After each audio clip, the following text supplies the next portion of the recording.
Broadcast is now starting. All attendees are in listen-only mode. Oh, sorry. Wasn't I supposed to start? Is that okay? Yeah, sure. Hey, everybody. Omar, you want to introduce Jose and Rod? Yeah. How do you guys want to be introduced? I'm a security researcher. That's pretty much what I do. Yeah, we're already broadcasting, so go ahead and announce. Oh, okay. So, well, good morning, everybody, and thank you for being here on a Sunday. I'm here with Jose, and today we're gonna speak about the adversarial emulation using the Splunk attack range as a tool. You want to talk a little bit about yourself, Jose? Yeah, I'm Jose Hernandez, colleague here of Rod and Splunk. We're both principal researchers, and yeah, we're just super excited here to share how we're using the attack range not only to do adversarial emulations, but how you can use it as well. Okay. Jose, I think you're set to be able to present if you want to go ahead and present. Yep. Can you see my screen? Yeah, we can see your presentation. Just so everybody knows, all the support for this will be done in the Discord channel, so please join the Discord channel. If you don't know how to join it, it's pretty simple. Go to jungle.io, and it's misspelled jungle. It's June because we're in the month of June, June, and then gle.io. If you go to jungle.io, you'll see join Discord servers. Click on that, and then join the Texas Cyber Discord channel and hop into track 1, and we'll have a team there helping answer questions and answers. And Rod and Jose, you guys are in there, right? Yeah. Yes. Okay, I'll be in there as well to help you. So I will stop talking and hand it over to you guys. And also, Omar is in the channel in case you need any other assistance. Hey, everyone. All right. Thank you, Joseph. So basically, what we're gonna do today? Yeah, I can see the screen. We're ready to go. So today we're gonna talk about adversarial emulation, and we're gonna do a lab that is built on a Splunk attack range. This is a tool that was developed by the Splunk security research team, and it's open source, available to everybody, and you can modify it, and you can use it for all kinds of things. And you will see that. We'll go in very detail on it. Next slide, please. So this is who we are. I'm a principal security researcher, engineer. I work with Jose at the Splunk research team. I worked at Prolexic, which is now Akamai.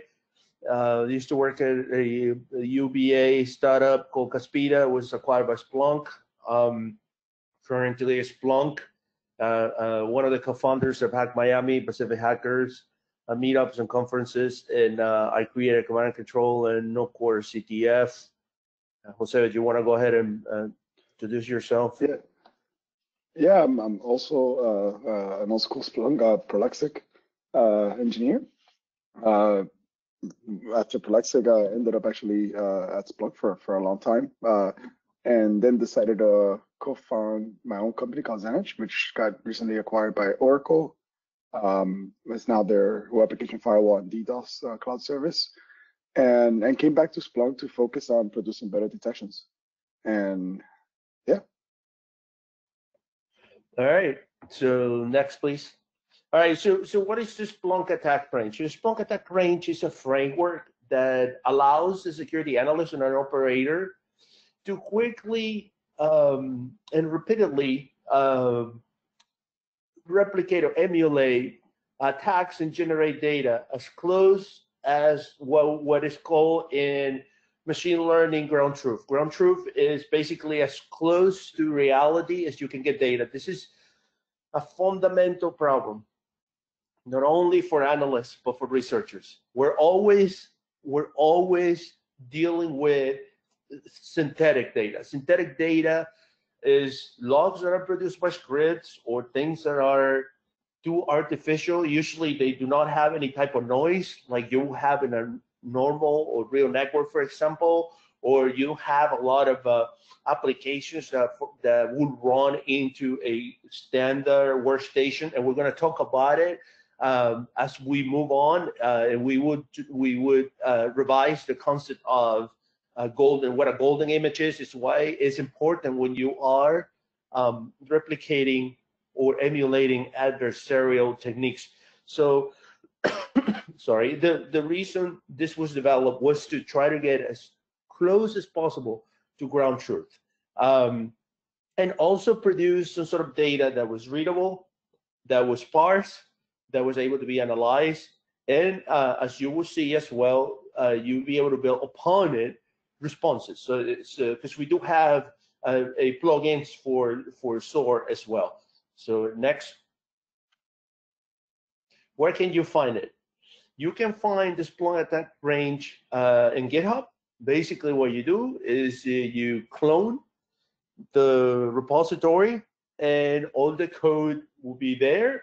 Where we will go in detail how you customize it in order to make it happen, but is public and available for everybody. You can do that right now.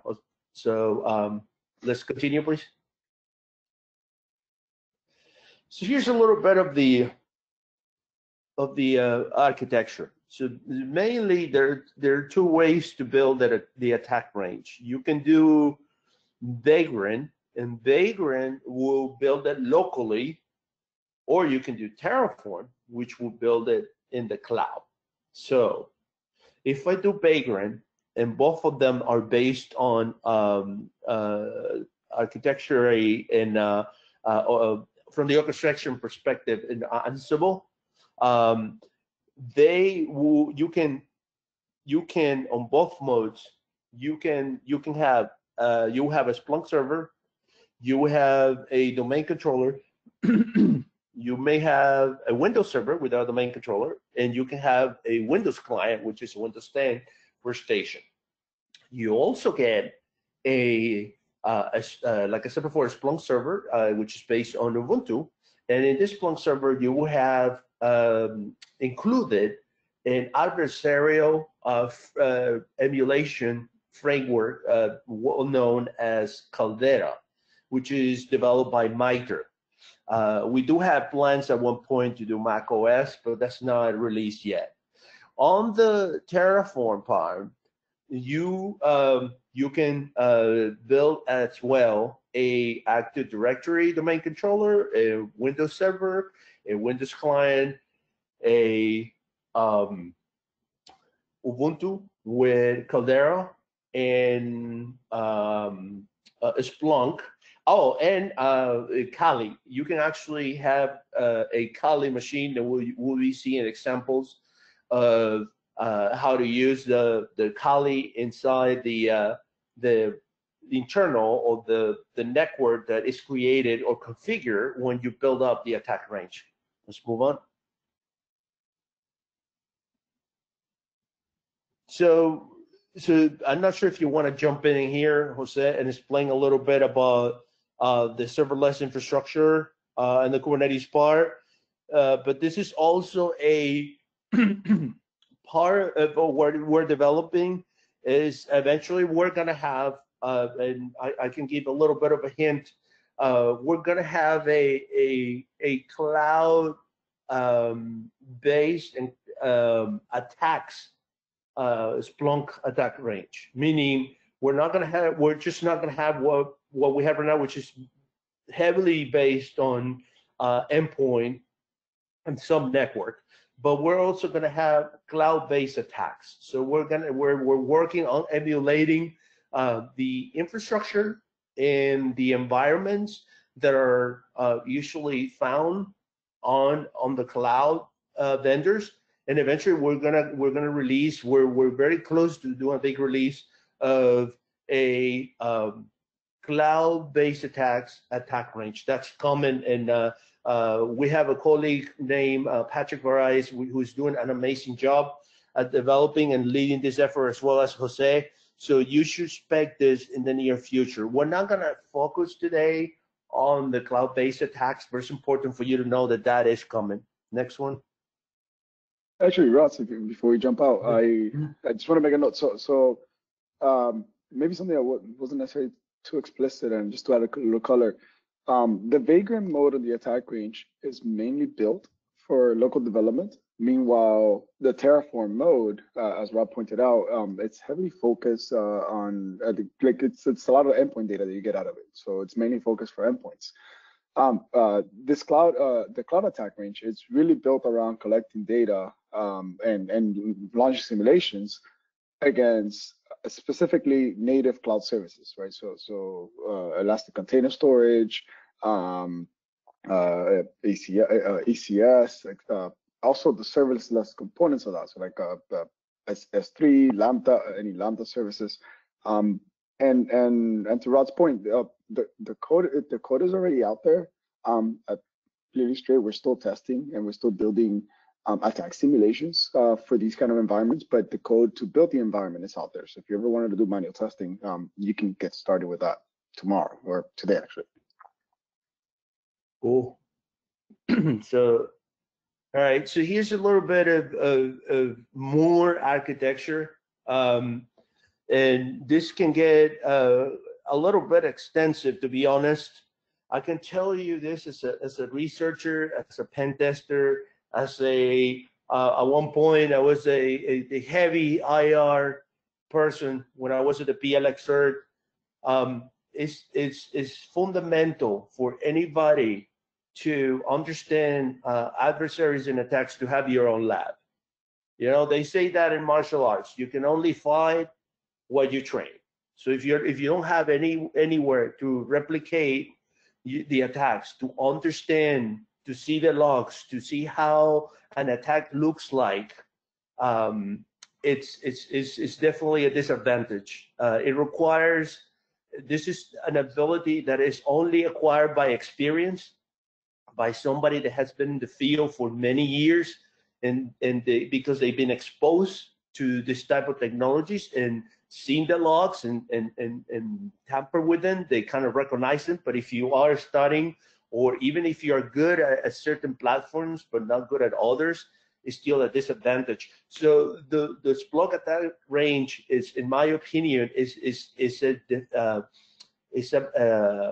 a battlefield enhancer, because this will help you prepare. This will help you understand how the logs look like. This will help you replicate a technique and then find it, like we're going to see in Splunk, and see, oh, so this is the event ID I need to look for, or oh, this is the process that gets spun, or this is the directory I need to look for if I'm trying to catch something.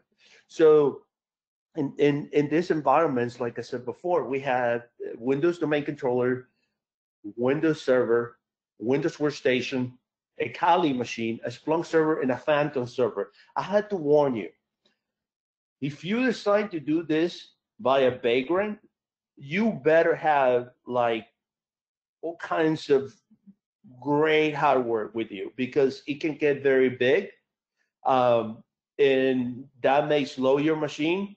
So our suggestion is, if you, because many times talking about code as infrastructure type of tool, you can destroy and deploy these things. You don't have to keep them open. You'll see that very soon. That you can enable it, build it, do your thing, destroy it. You don't have to keep this running. On the local part, it might be a little more difficult, because you are going to have to download all these images. You're going to have to start all this operating systems, and it will be there for you. But unless you have like 32 or 64 gigs of RAM and terabytes of hard drive, this can be a problem. Now, this is a good problem to have. During my career, there were times that I had to basically request an entire ESXi server.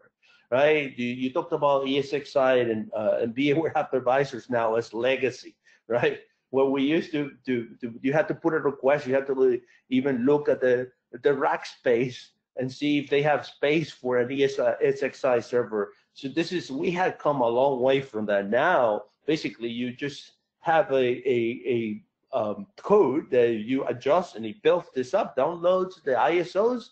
Your NAC will be ready. Your users and passwords will be already configured, and you will be ready to go. The only thing I'm going to warn you is that if you're going to do this locally, you got to be careful because it's quite a bit of a load for a workstation, and unless you have something that is 32 or 64 gigs of RAM at least, you're gonna have trouble. It's gonna slow down, but you can do easily a Windows server, a Kali machine, and the Splunk server. That shouldn't take you that much.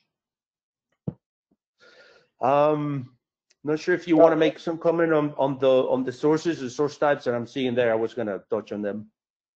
Yeah, actually, and if you don't mind, Rob, before we jump into the source types, I just want to make a note that this is the full acceptable environment. But for example, if you're using Vagrant, to Rod's point, you probably don't want to spin all of this up. It's gonna make any decent MacBook Pro hot enough to fry an egg. But you can pick and choose what comes up, and actually by default, the attack range only brings up the Splunk server and an Active Directory server to attack. So, and the Splunk server, as Rod's pointed out a little bit earlier, also contains Caldera. So Splunk server has basically it's going to collect all the events from Active Directory, and also has Caldera for you to attack, and Atomic Red Team on the Active Directory for you to be able to attack through it too as well. Kali, the Windows 10 servers, the regular Windows server, and Phantom are all optional instances that you can just flip on if you need to. Right, if it's okay with you, I can dig into the data sources that we're seeing here. Yeah, well, if you want, do you want to tell us a little bit of basically what we're looking for as far as maybe we should start with Windows and then talk a little bit about the future with OX Query. Yeah. So one of the cool things and one of the reasons, again, we built the attack ranges, we were seeing ourselves like building attack environments consistently, and it would take us days. And we needed usually clean environments to test new attacks on, right? We didn't want environments that were tainted with previous attacks we're emulating in it. And so in order to do that, we really needed like a really good setup. Specifically, we started with Windows, which is where we do a lot of the analysis on. But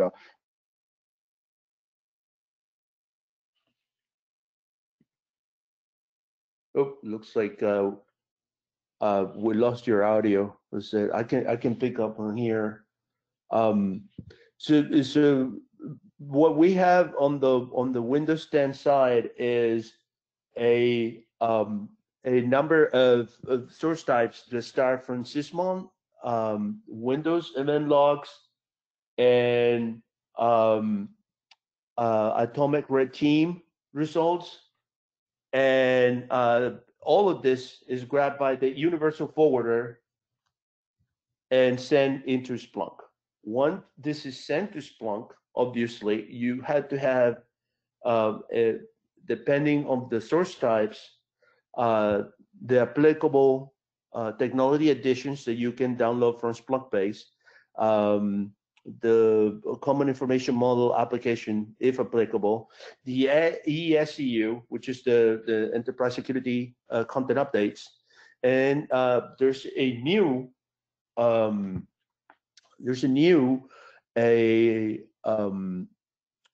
framework which would allow us to streamline new content, new searches via a CI/CD process. So I think Jose's back. yeah. Sorry about that. Okay, cool. Okay. Yeah, Comcast doesn't like me today. Sorry about that. But yeah, exactly to the point. I'm not sure where I left off, but data sources in there are Sysmon, and we use out of the box Swift on security Sysmon configuration, so it's pretty realistic. On the network side, we use Splunk Streams, which is very, very feature parallel to Zeek. Actually, one of our bucket list items is to add Zeek or a Zeek server into the attack range. And then we have a bunch of, like, Rod, I think you mentioned this earlier, we have a bunch of other TAs to collect like Windows event logs, Windows application logs. So we cover the endpoint, specifically endpoint events with SysMon, right? Process creation, memory access. We cover operating system, right? So application logs, security logs, et cetera. And then also the network stack using streams. Stream. It is also, yeah, it is also important to mention that for the standard baseline and build of this, you don't have to install anything. By the time you spin up the range, all the appropriate TAs and add-ons and applications will be installed. But it's important for you to know that you can always add more or customize it. Jose, do you want to tell us a little bit about the future work with macOS? Because there seems to be a shift, mostly in Silicon Valley, towards what I call the Okta macOS type of authentication type of model, where companies are walking away from Windows-based networks. You there? It looks like he's having trouble again. Okay, so basically, I can add a little bit. The future work that we're looking at would include OS Query, and it would include OS Query because, as I just said it, there is definitely a shift in many companies, at least that we've seen in Silicon Valley, where they're using other type of domain type of authentication, federation authentication, mostly using things such as Okta, for example, or Ping, or any other type of product. And the workstations are no longer Windows. In the last two startups that I've been, which of course are not enterprises, but they definitely at one point reach a nice size. We only had a Windows computer, or it was actually at one point it was a virtual machine for the accountant. We didn't even use Windows for anything. So, and this is happening. It's happening, and we know about it. So we're starting to look at other sources and other types of authentication environments to add them to the range as well. So let's. Sorry yeah. again. I think my internet is suffering. But yeah, we're working basically. I mean, we're working heavily on trying to get a OS Query basically server instance and agents deployed as part of the attack range, so we can collect specifically like a Mac OS or even Linux endpoint logs using this. And that's some of the Mac work. There's a big challenge with Mac OS emulation that AWS doesn't today support the ability for you to spin up a Mac OS instance in EC2. So one of the things that we've been looking at is how do we do that, right? Like in Terraform mode, it mainly is built and centered around running in AWS, and because we cannot emulate a Mac OS instance in there, it kind of limits us. So likely at the beginning, Mac OS support will be limited to the Vagrant mode and eventually expanded. But we're somewhat at the mercy of the cloud provider that we leverage out of the box here, right? All right, let's move on. All right, so here's, maybe you can chime in here as well, because you have a deeper knowledge than me on the AWS cost, the cost jungle, to call it a certain way. Yeah, so the attack range instance type. So first in Terraform mode it's built for AWS, and the instance type we use is T2 2XL. So that if you price out the cost of running a T2 2XL instance, and specifically, usually again we average out you're gonna be running the attack range for about 3 hours, 4 hours is what we, again, like the typical workflow where like we'll take about 3 or 4 hours to develop a detection, then destroy it, rebuild it, and a month. And if you do this a few times a month, There's a cost estimate calculated down there, but it roughly comes out to no more than I think it's like $200 a month if you're building a full range consistently, right? Like where you're doing this every day, in a daily usage where again you're building it for 3 or 4 hours, destroying it, building 4 hours more, destroying. And this is specific again for the Splunk server, a Phantom or Kali, right? So usually, well, usually we don't use both typically, but sometimes we do. So I factored in one or the other, and it went some sort of Windows endpoint, Windows client or Windows domain controller. If you just leave those up again 24/7 running, you're looking at about a $200 cost. Again, if your workflow is usually build, destroy, you're not. It usually that actually drops down a whole lot more since you're not keeping those instances running, and I think it drops down to about like $15 roughly a month. Again, depending on your usage and how long you keep the instances up. Cool. Let's move on. So here's something that you certainly want to look at right now, and I know you're probably having your coffee and waking up, but this is something that you need to look at right now, because when we start doing the exercises, here's where you find the evil. The evil, or the data from the attacks, will go into the following indexes. The index will be equal win. We're gonna walk you through this, by the way, but you need to understand when you look at the Splunk search that when you type index equal win or main or attack, here's what the logs are gonna go. And in case, and this happens sometimes when this is common with ephemeral environments. Sometimes there are hiccups. Sometimes, you are, for example, pulling an app from a specific website, and you get either a 403 or a 404, and then the environment gets built, but the app is missing. So it's important for you to understand the indexes that you're going to be looking at, and there should be data in it. If there is no data in it, we have an issue. So if you have, for example, if you're building, for example, this out of AWS, you simply destroy the environment and redo it again. This is almost a tip when operating the range. Many times, because of latency of the internet or what have you, errors in the servers, there might be hiccups where certain things cannot install. If you don't see them, my suggestion is to destroy it. Remember, this is ephemeral. Doesn't matter. What will happen is it will take you another. It takes us an average of 10 to 15 minutes to build a full range from AWS. But if you see things like this, like for example, you go index equals win, and for example, you don't see PowerShell logs.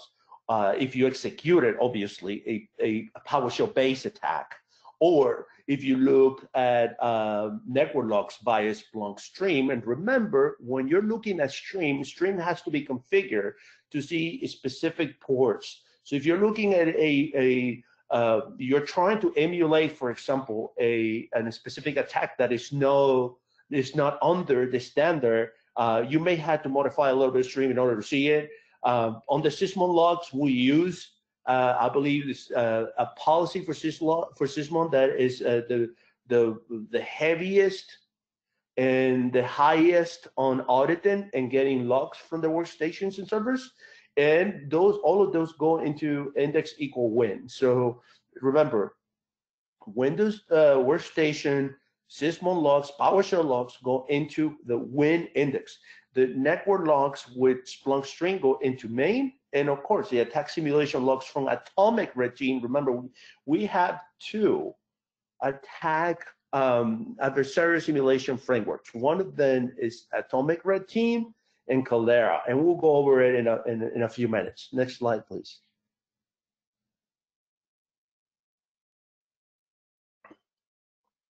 So again, we are at one point, and this is again something that we are developing on, but we want you to understand that we're trying to adapt this framework to obviously what's happening in the market, in the industry, and in the field.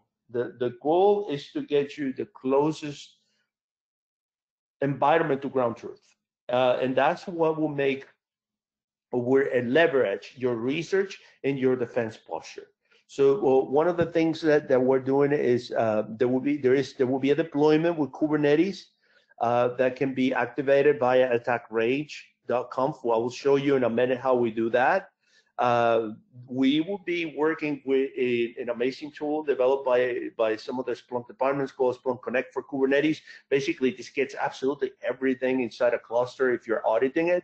And we're also working on serverless deployment, basically based on Lambda and REST APIs, using DynamoDBs and S3 buckets. But we're not gonna delve into that. But for those who are new into the AWS world, usually the main sources of logs are either CloudWatch or CloudTrail. I'm sure at one point we will come up with a seminar for the cloud-based attacks, but not right now. Next. All right. So what do I do now that I want to build the attack range? The attack range, as I said before, can be found on GitHub. You can basically clone it, like you see in the prerequisite. Attack range is based on Python 3.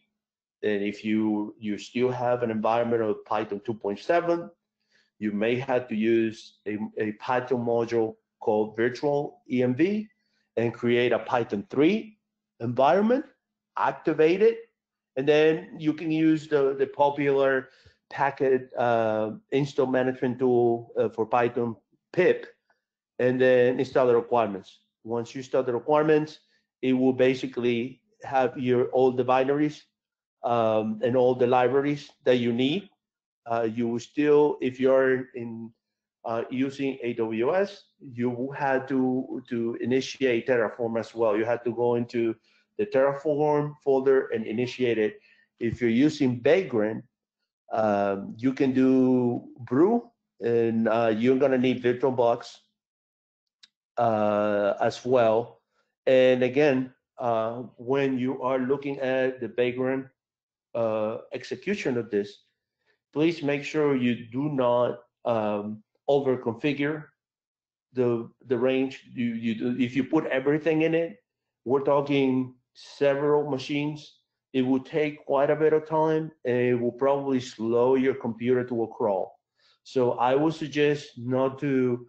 If you have, for example, usually a standard issue MacBook Pro, which they will give you 16 gigabytes of RAM, probably around 500 gigabytes, up to a terabyte of hard drive, and no more than 3 machines per iteration. And then you may have to destroy it, reconfigure it. That's the price of limitation in terms of resources. If you're using a Windows-based computer, I would say that the same rule applies. I'm not sure, Jose, if you want to add on to this. Yeah, I mean, so specifically for configuring the attack range to run in Vagrant, it's pretty straightforward. The main requirement here is to have a VirtualBox and Vagrant, obviously. Again, for those of you not familiar with Vagrant, Vagrant is it's basically a utility that allows you to manage through a command line interface different VirtualBox machines, and they call them boxes. Well, actually, not just VirtualBox. Vagrant supports also VMware and a few other local emulation engines, but mainly it was built originally around VirtualBox. Everything else is pretty straightforward. It's, clone the project. We recommend for everyone to use virtual environments for Python when installing our requirements. You don't want to taint your system libraries with the dependencies that the system the attack range has. So, which is the second step in prerequisites, right? You install a virtual environment, you activate a Python 3 virtual environment, and then you go ahead and install the requirements. But besides that, it's again, if you're running installation on Mac OS, it's as simple as again, this also assumes you have brew, but as simple as just do a brew install VirtualBox, brew install Vagrant, and just editing the conf file. Right, and also, sorry, one quick comment. As you move on with your environment or your lab, and I can tell you this based on my experience, if you are updating or you're building new machines, it is important that you keep not only Vagrant but VirtualBox up to date. If not, you may have issues. So always remember that. Next. Yep. Okay. You want to add something? On the Terraform side, yeah. So today later on after the slides, and we walk through. We're gonna give you a range in Terraform. We should have probably said it at the beginning. I'm sorry, but the Terraform installation instruction it's a little bit more. There's a lot more steps involved, but it's somewhat like riding the bike. Once you've configured it once, first you never have to configure it again, unless you change accounts. But it's pretty straightforward to do afterwards. The installation instruction here is the prerequisites are the same. You know, clone the project, install virtual env, and then install the dependencies under that virtual environment. If you're running on Mac OS X, you do a brew install Terraform to get the actual Terraform binary, or you can just literally download it from the Terraform site and put it in local bin. But the step after this is basically initialize Terraform. And this the second step here, run Terraform init. What it does is it's going to go ahead and pull out all the plugins that Terraform is going to use and install it locally. And then the next step is installing the AWS CLI, since the Terraform installation under the hood leverages AWS Boto for doing a lot of the building and instantiation. And so you install AWS CLI, then you do AWS configure, you pass along your API keys that you generated in AWS under an AMI user. Once you have the AMI user configure or your AWS configure locally, then you use keygen. You can generate a key pair.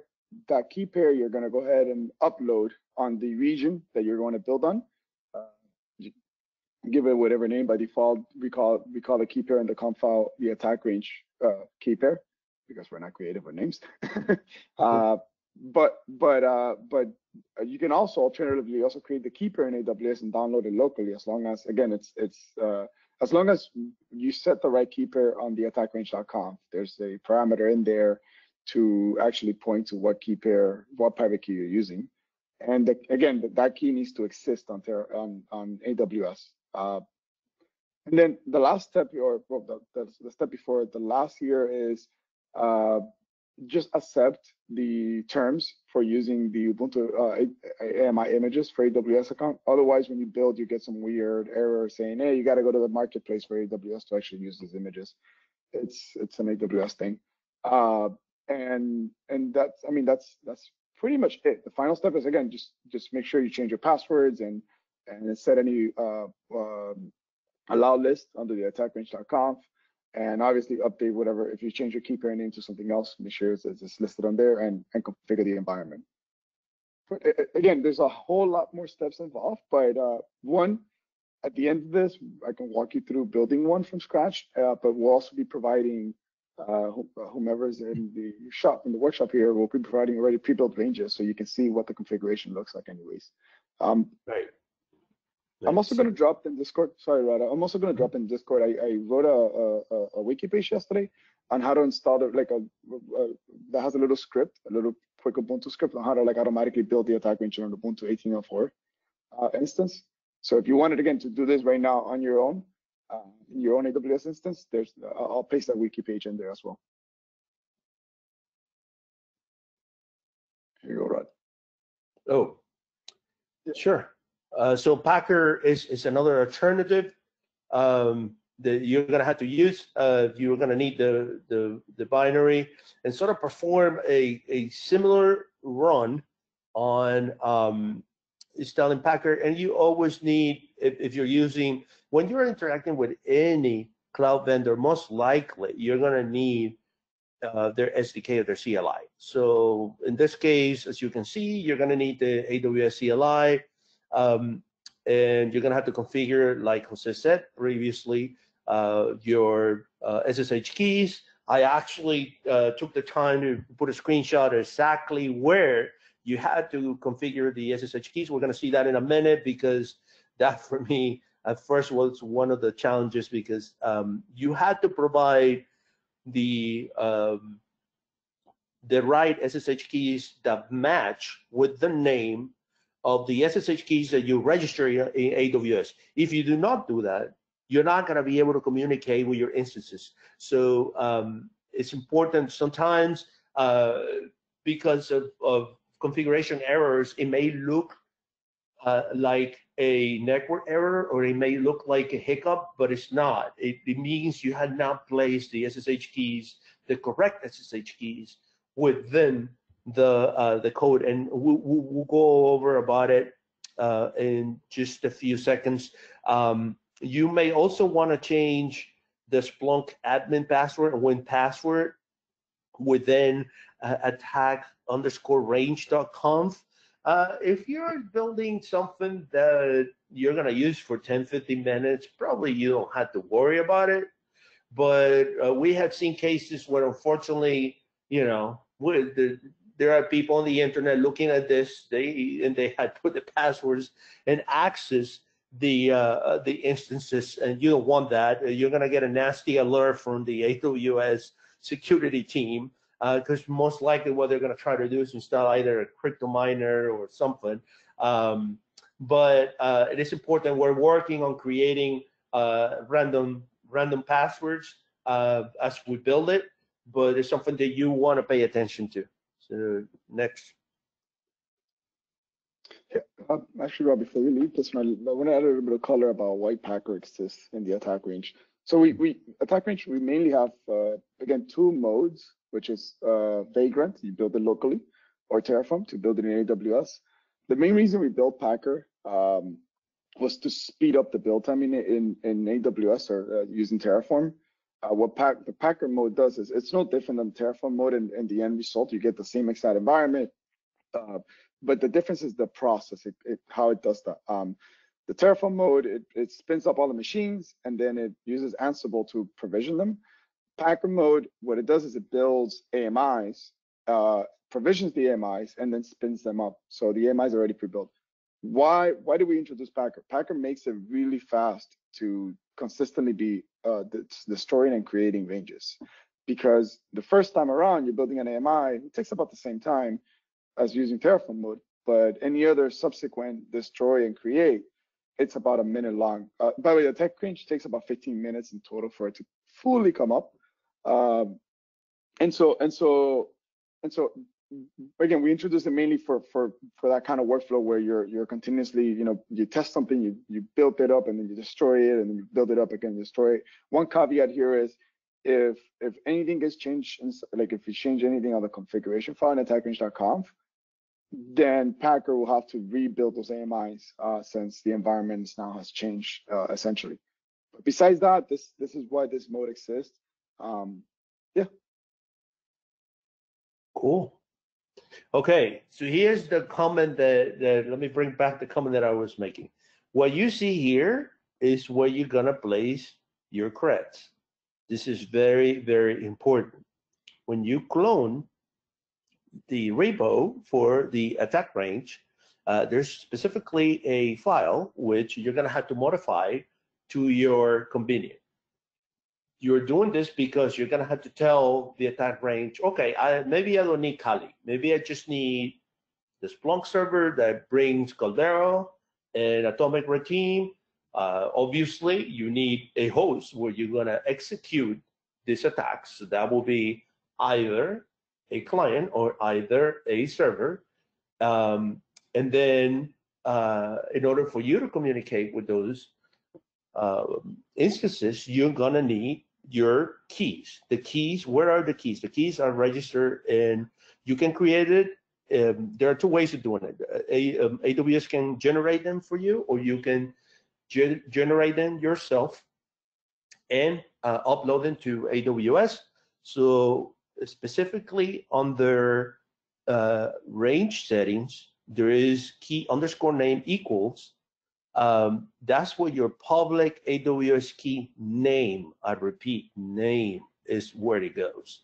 So even though you see the .pub extension, I named that exactly the same when I registered and uploaded my keys to AWS. So it's important for you to understand that if it doesn't match, you're gonna get errors. It's gonna give you, oh, I couldn't SSH into X host.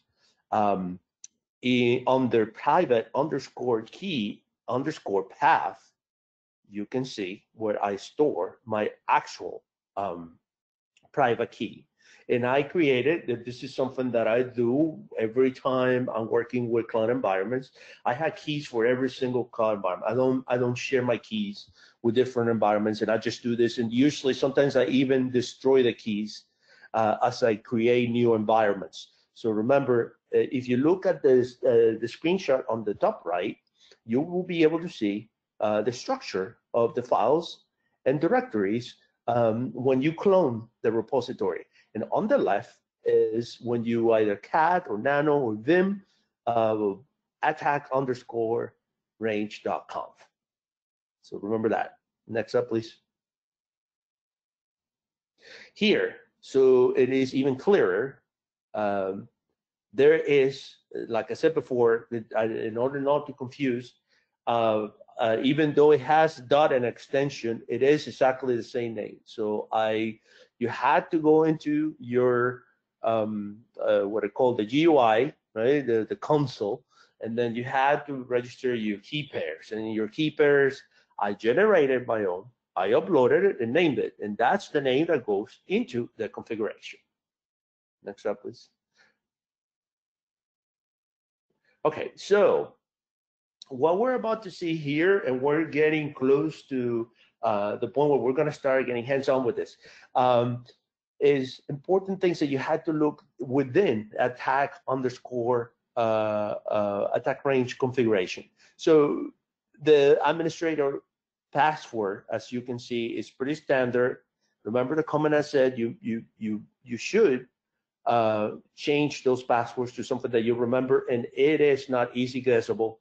Otherwise, I promise you, if you leave these things overnight, they'll probably be accessed and probably compromised. Remember, when we use infrastructure as code, one of the premises of infrastructure as code is ephemeral. It means it doesn't stay there. It gets used for what it needs to be used, and it gets destroyed. That's it. These are not instances that are meant to stay there, unless, of course, you want to keep them.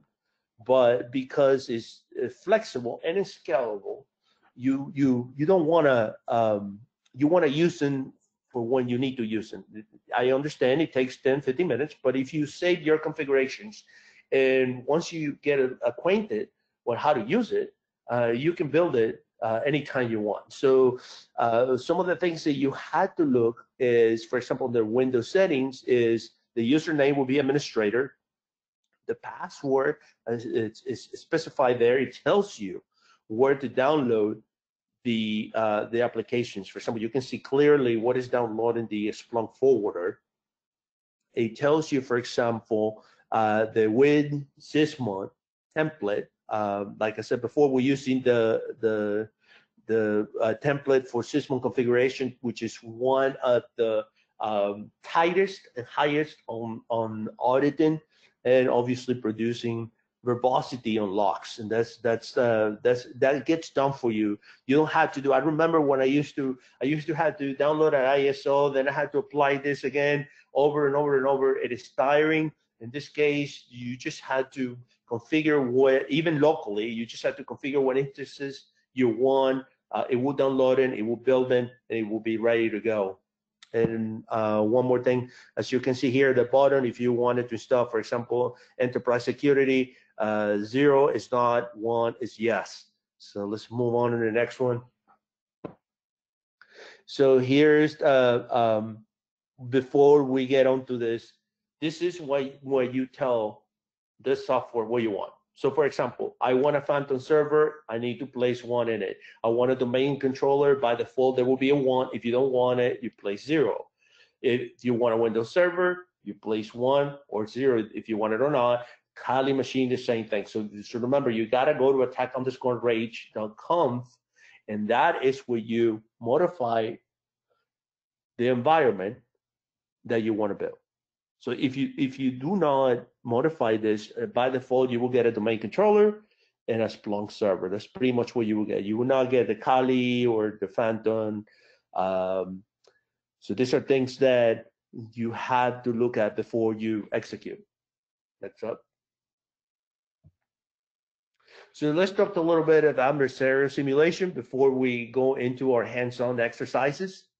The reason, again, we did this was basically to get ground truth about replication of attacks. And in this case, we have selected two frameworks. One is Caldera, obviously developed by Mitre, which Mitre is the leading company in TTP nomenclature. Mitre is the creator of attack framework, creator of holder of the CVE database, and many other information security tool techniques and procedures nomenclature. So what we want to do is basically use this industry accepted framework nomenclature, replicate it operationally in actions. And these actions are usually attributed to a specific adversary, right? So what we want to do is conceptually is apply this, replicate these attacks into a sample host. Now the sample host, and this is something that I mentioned when we started this presentation, should be a golden image. What is a golden image? A golden image is an ISO, or can be a container depending on the environment you are, a virtual machine, that, or even bare metal, if you have to, that represents your InfoSec policy, posture, and hardened procedures. So for example, if I am in a company and I want to make sure that when I test this attacks, they give the results, give me a real information on how my enterprise, how my company will be affected if this attack was performed.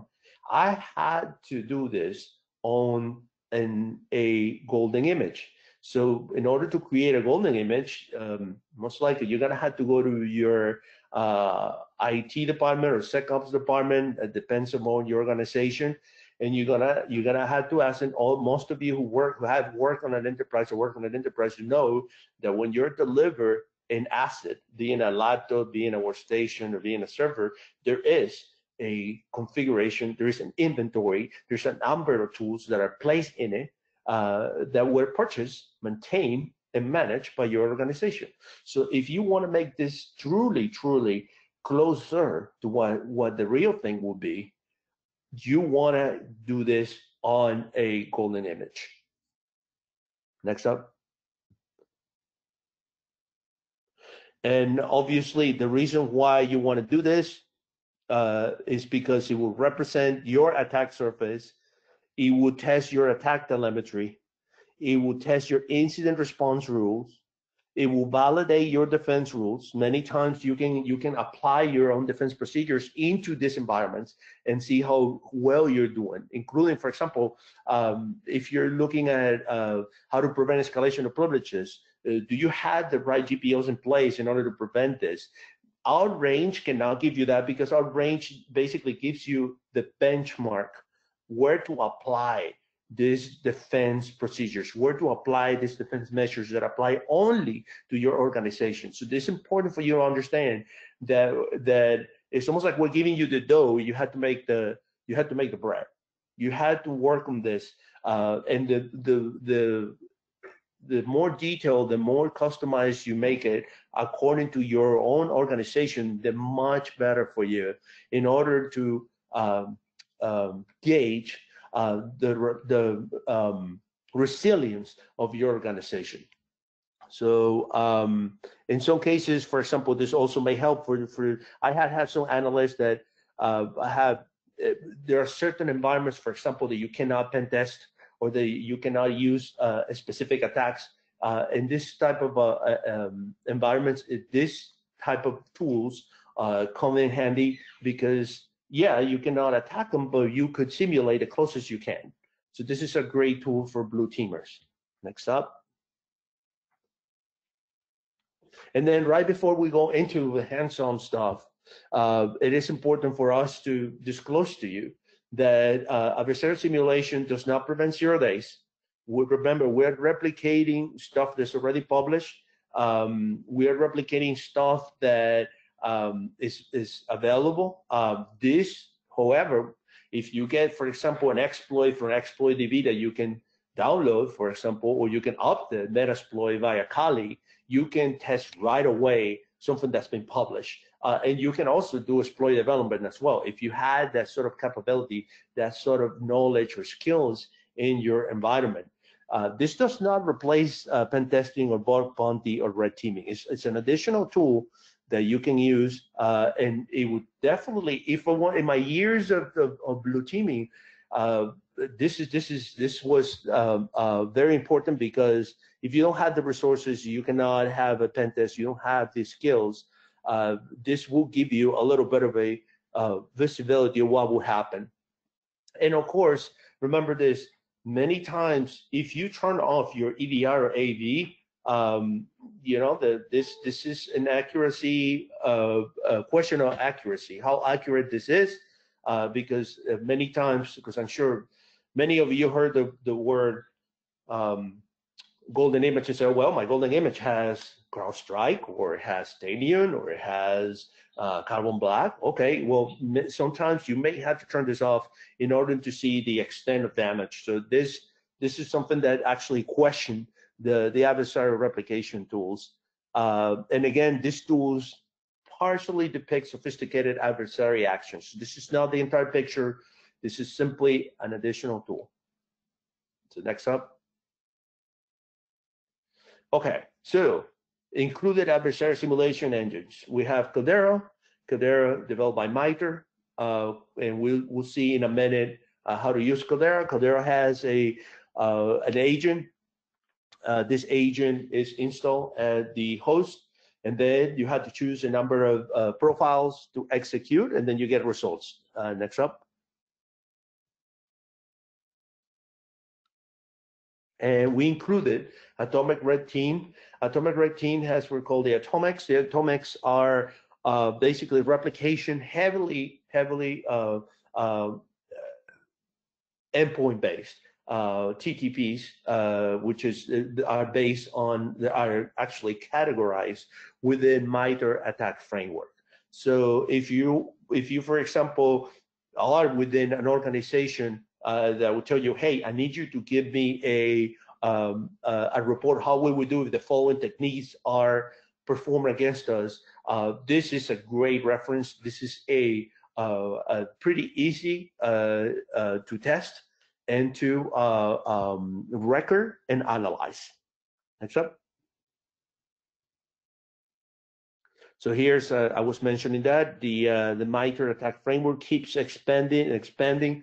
Obviously, we can possibly think that we can include the entire universe of attacks. And once, I always tell people that once an attack has been recorded, categorized, and named, it likely will not be repeated by the same actor, because obviously, what would you do that? You will get caught.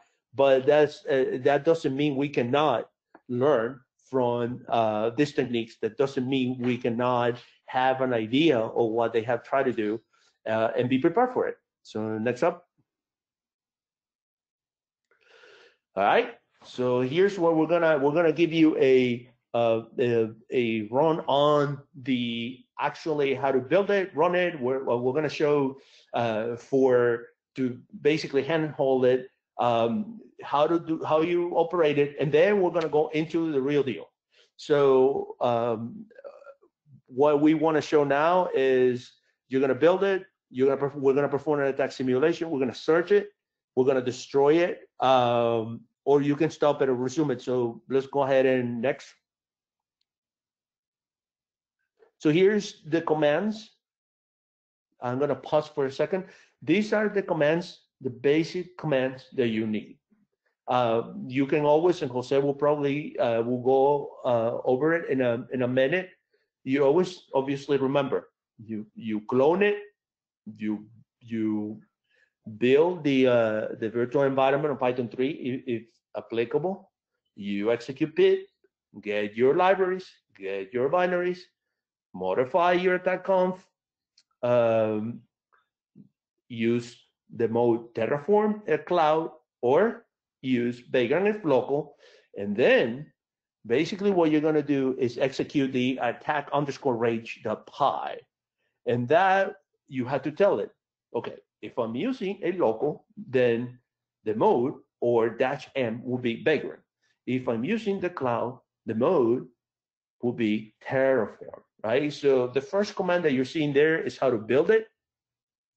The second command, and this is also very important because usually, you know, it's exciting to build all this, but it's also important to test it. You had to do the sequence, the appropriate sequence, which is basically you had to tell it, okay, what mode am I using? Am I using the cloud or am I using local? And then action -A. What am I doing? Am I building it? Am I destroying it? Or am I simulating? So in this case, if I'm performing a simulation, it would be -A, simulate, and then SD, which is the simulation technique. And it will give you, then you can place the, remember when we were looking at the Mitre attack matrix, you can actually pick up numbers from there, not all of them. There isn't a specific number of atomics. They don't reproduce the entire gamut of the Mitre attack, but a lot of them. I have to say the coverage is pretty good for to get you started. And then finally, you need to tell the attacker, the target, sorry, that the target will show once you finish building, and I will show you that in a second. Once you finish building the attack range environment, there will be a printout that tells you the name of the machine and the IP address, so you're ready to interact with it. Jose, I'm not sure if you want to chime on this one or.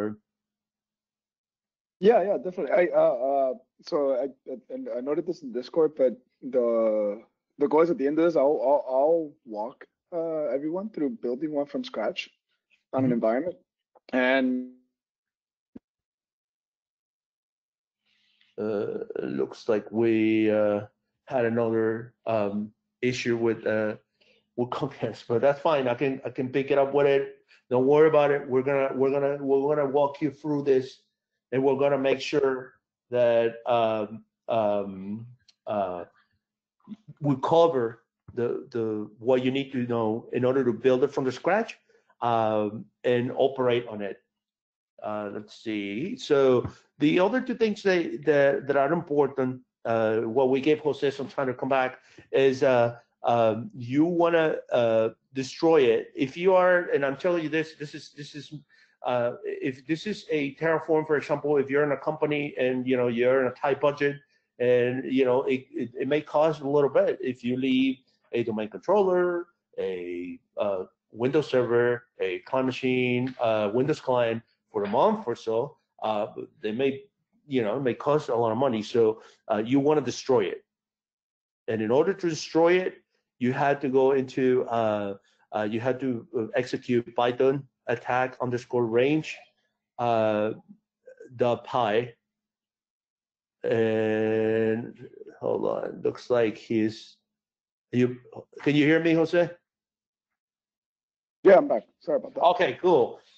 Okay, so I was actually going through the process of destroying it and how it is important to understand that when you are in the cloud, and because there also one of the things that you can modify, by the way, is where are you downloading these ISOs from. So as long as these things are static, you can always rebuild them anytime you want. And there's one thing also that as a researcher I can tell you, there might be issues with licensing depending on what you are loading to the cloud. And also, I know it's not easy at times.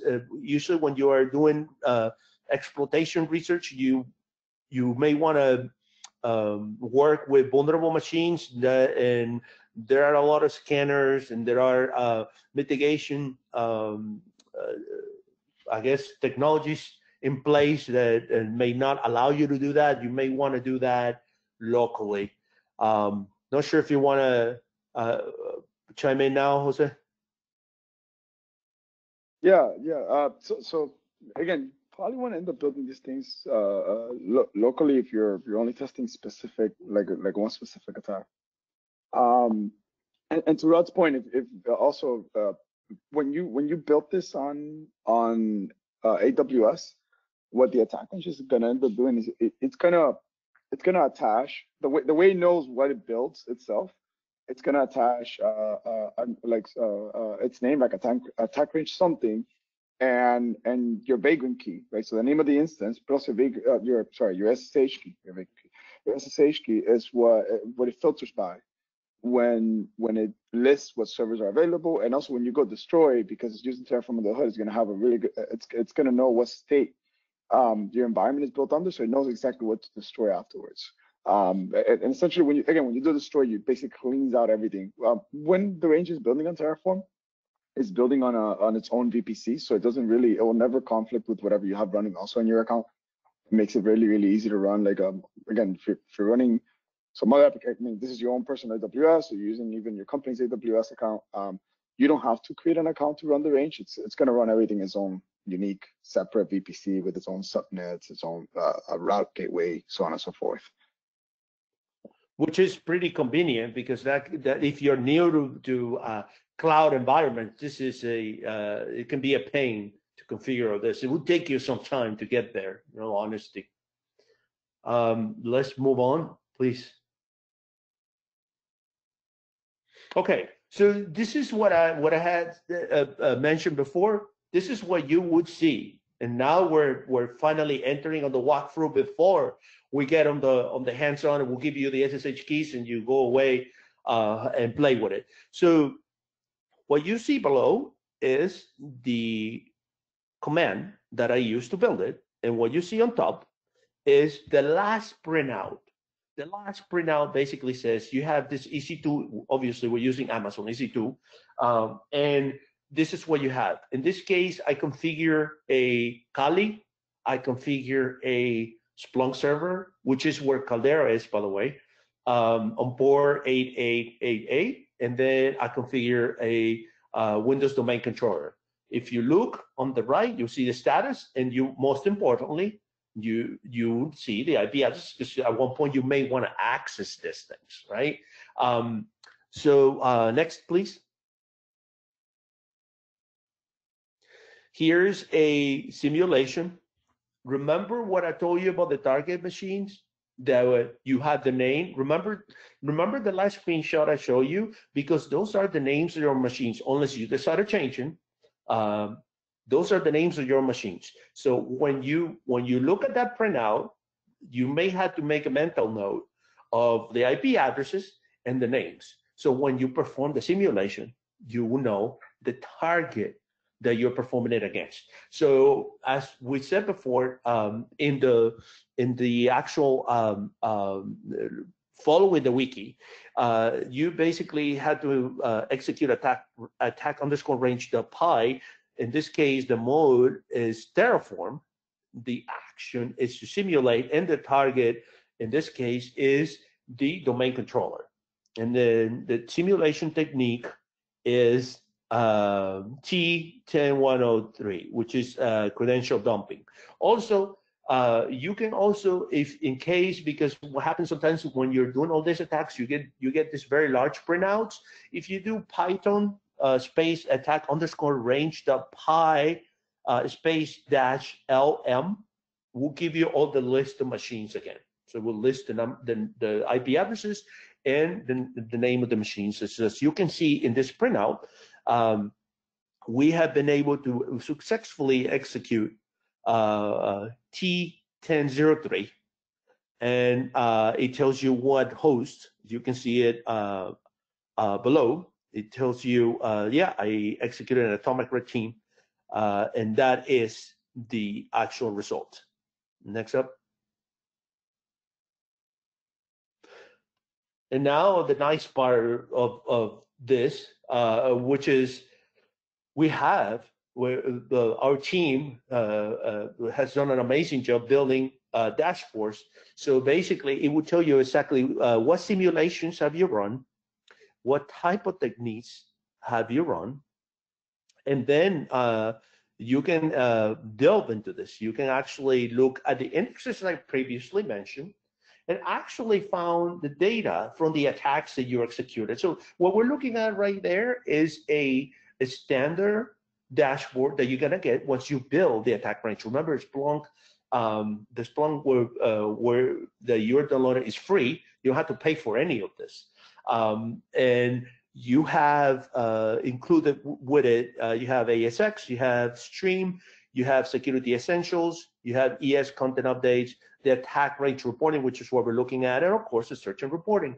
Not sure if Jose wants to talk a little bit about ASX, but this is what you'll be looking at once you start executing attacks. Next up. There. It's now that we have executed at the command line base the atomic, now we can take a look. What you're looking at here is a table that is under that dashboard that you just saw. So in this table, you have the atomic test that was performed. As you can see, it was a PowerShell Mimikatz and GSecDom. On the right side of it is the host name. Remember that we built a domain controller, right? So we're putting all together now. The Mitre ID, which is T1003, is we knew it was credential dumping. It tells you exactly where we got this from. It tells you the tactic, credential access, the technique, and then the test name. So that way you have a reference. Okay, these are the things I had tested. So we go from A, execute the attack, to B, which is, okay, what I executed, what is it recorded, and we can delve even more. Next up. We can even look. Remember the indexes I mentioned at one point? Look at this. You can go in the index, and it will tell you what the technique was that was executed, and the event tells you the time that it was executed, the host that it was executed, the specific attack that was done, and the number of times that it was done. So this is for an analyst. If you're trying to produce a report, or how are we doing against the let's say you try to choose a column within the attack matrix from Mitre. This makes it way easier. Next up. All right, so we're going to go back to Splunk in a little bit, but I wanted to show you a little bit also of the frameworks that we included. You already saw the attack atomic red team that it's by default included in it, but we also have by default Caldera. Caldera is obviously developed by Mitre. They are the original creators of this nomenclature, along obviously with a consensus in the industry, but basically this is what we are following nowadays. And I wanted to give you a little view of how to use Caldera. When you install the environment, automatically there will be a Caldera agent at the host that you choose to build. So what I'm showing you there is an agent. Look how it tells you what the host is, right? This is the host win-DC. Remember, we specify all this before we built it. So this is important. This is why we decided to go from A to Z, showing you step by step. And you can have your C2 connection via HTTP or TCP. In this case, this is a TCP. It tells you what type of privilege the agent is running at. This is important if you're doing tests, obviously, and the PID, the process ID. Next up. So now that I have my agent, running. Remember, you cannot run Caldera if you don't have an agent at the host. You need to have an agent at the host. Sometimes I refer to this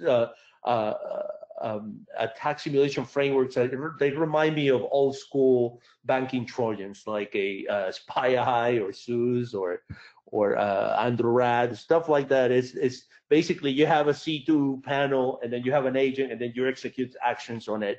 So in this case, we're doing this in a much more, I guess, defensive focused way. So in this case, for you to basically apply this, first, I repeat, you had to have a agent at the host that you decided to build when you modify attack_rage.conf.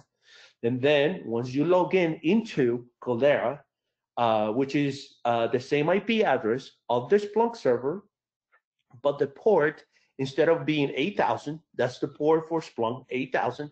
The port for Caldera is 8888.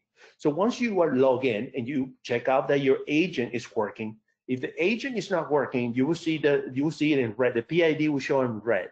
So that means you may probably have to reinstall the agent or deploy another agent. And the way to do that is basically if you look at the menu, basically it will give you a code, and you're going to have to access directly your host. So if we were to access directly our host, we had to RDP in one of the IP addresses that you saw in the printout. So you are going to need an RDP client. It's a full-blown machine, by the way, a full-blown Windows machine. You can access it, you can show whatever you want in it, and you will have to basically execute their code in order to redeploy the actual agent. So once I have my agent working, now I want an adversary profile. This adversarial profiles will tell me, what is it that I'm looking for? Collection, discovery, enumerate. They have several applicable profiles of actions of abilities. They call it abilities that you can execute on the host once you have a running agent. And this is an example of it. Next up. In this case, I decided to use the discovery profile. And what you're about to see here is basically me executing a discovery profile of actions on a Windows host. This Windows host, as you know, is the win-DC. And then I name my test. So once you execute it, as you can see on the right, it goes by time and it tells you exactly what it's using. You can see what things have been on green, have been identified, for example, identify local users, identify active user. So the green ones are the things that were able to be achieved, and the other ones were not, right? So in the top part, you have the percentage of the entire simulation. So it tells you, okay, these are the actions that I'm performing, and this is how long I had to go in order to complete it, to say it in a certain way. So next up. And then this is a little bit of the extra work, but you can do this as well. Once you, if we can go back for a second to the last slide, please. If you look onto the left menu, at one point, once you finish, and depending on the settings that you have, you can download the report. The report, you see there's a green icon there. And once you download the report will be a CSV file. So now we can move on to the next slide. And as we see the next line, what I did is basically uploaded the report. We're trying to find ways to automate this. We had to have some hiccups with some of the releases from Caldera. Sometimes the code changes, and we're still trying to figure out pinpoint where the specifically what the report is stored. Look, it's stored in memory. We're not able to pull it, but we're working on it. So that way we automatically import this report. And all what I did is that you download it, you go to settings, add data, you source type is CSV, and then I basically Splunk will parse it, and from there I created a table. And then in this table you can see it tells you what the privileges are. If you look at the left, this is elevated or this user. It tells you the platform. It tells you the host. It tells you what was done. It tells you the ability detected. It tells you the ability name. So basically, we have a full report of what happened, and it tells you, look, if you look to the right, you can see a display name. You see Win-DC NT authority system. So we can't get more granular than this. This is pretty much showing you what happened and what went from A to Z, from the creation of the environment, replication of the attack, recording of what happened. So next up. And of course, for those who like to play with exploitation, you can always Kali. So I put this for the sake of it. I put this so you guys can see. This is what you see here is me exploiting the Windows server using Metasploit. But of course, this opens the doors, because once you have Kali, you can do whatever you want. You can install, you can download, you can use. For example, I'm not sure if some of you guys remember, there was a recent Windows privilege escalation exploit that had to do with a print process, and you had to install the new version of Empire. You can do all that here. You can do all that here, and then you can record it at the Splunk level. Will be recorded because it's audited already by a sysmon.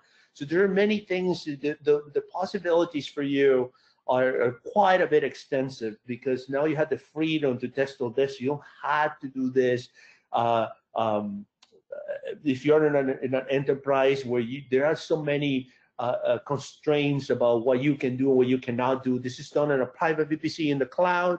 The tools are there already. You don't have to take hours and hours configuring, downloading stuff. So this is the wonder of this tool. And now we can replicate attacks, build exploitation, test new malware, ransomware, whatever you want. So I wanted to show you all the possibilities that you can do with this tool. Also, and we're not touching really on this today, but you can actually add Phantom, and with Phantom you can actually add responses to these attacks. That will be something that we will present in the future.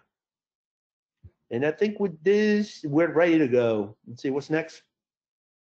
Oh, this I think this is my basically a slide where what I just executed. By the way, you can see I named when I created the payload.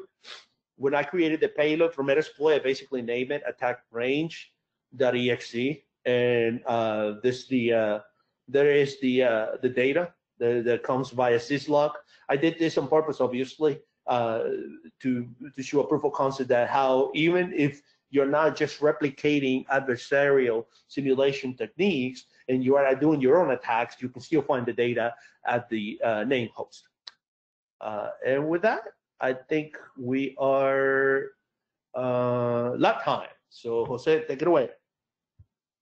Thank you, Rod. Yeah. So yeah, let's start playing with this thing. I'm sure everybody's excited to just get their hands on it. Really quickly, I just have three quick slides. So we have some pre-built lab environments, and then I'm also gonna build one live here, and you can follow along building it on your own. If you're gonna follow along, you're gonna need an AWS account. If you don't have one, go build one while you're listening to the last 3 slides if you can. Sorry, go sign up for it. But at a really high level, the lab that we will be providing you or will be building is essentially, we're going to be first building up an instance of, I'm calling, because I'm not creative with names here, the attack range controller. That's what we're actually going to use to build our range and control it. You can obviously do this on your local machine if you're doing it on your own. I think for the sake of the lab, I just wanted everybody to jump on one machine that has everything out of the box for them going. So you'll be SSHing into this controller, and then from this controller, you can launch attacks to the Windows domain controller instance that's already built. Or again, you can be building these if you're following along. You can also SSH into Kali Linux. Again, I'll give the credentials out in a second. And you can also reach via RDP, as Rod mentioned earlier. You can grab the RDP client for Mac if you're using Mac OS, or you can just use the Windows remote desktop, the remote desktop client as well. For Linux, I think ITPC works or ITPX. I don't remember, but yeah, just grab it. Your favorite. Are you going to provide a list and assign it to each person that's in as an attendee, or how are you going to handle the access? My request was just have whomever wants to have the pre-built instance going to DM me, and then I'll assign them a team. Oh, okay. Yeah, make sure you guys do that in. Yeah, make sure you do that in Discord, guys. Yes. DM me in Discord. I have a slide on the Discord instructions and my username in a second, so you don't get lost there. But Joseph, great point. Thank you. So yeah, this is a high-level environment. You can reach Splunk on HTTP 8000.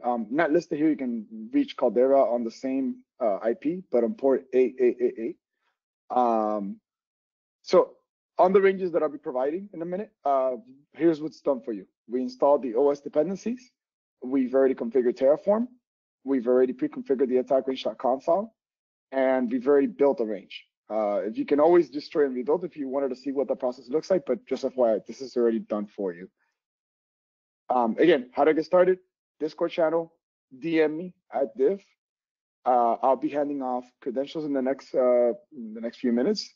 And again, once you get those credentials, the first step is you'll be able to SSH into the domain controller.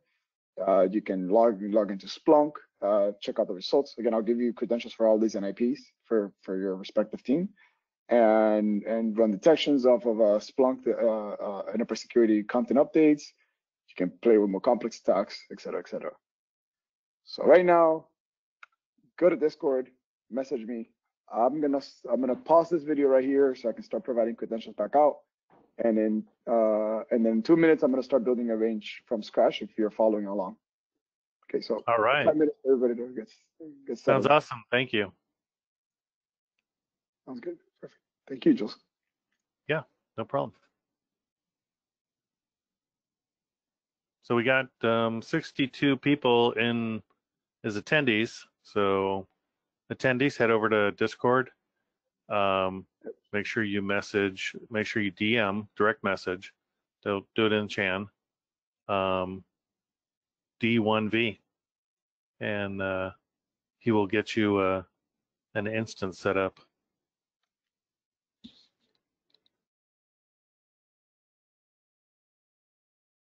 So full disclosure, there's about we're gonna try to cap about 10 individuals per shared environment, per lab that we're heading out here. So just FYI.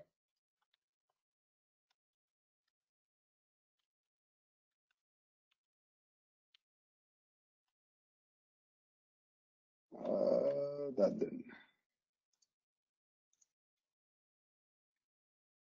So Dragon Cell here. I'm gonna share off credentials with you.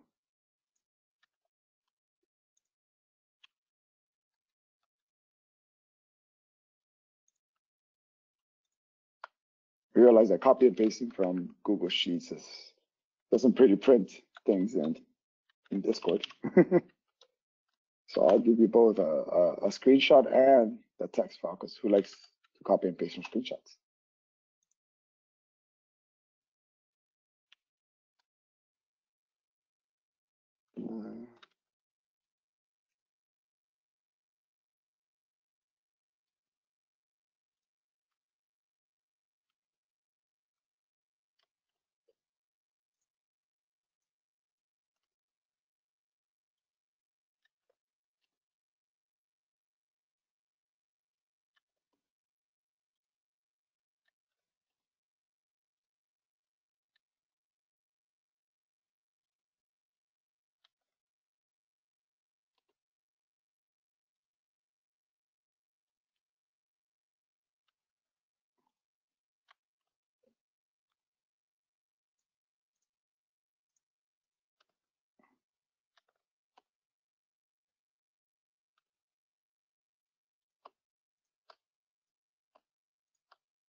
All right, I have DM'd ranges to most of our credentials to those of you who have messaged me.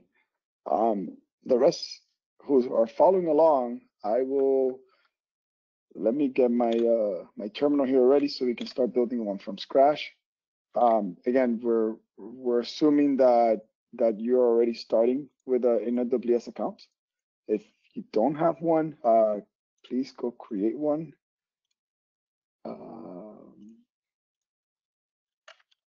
We'll get started in just one more minute here.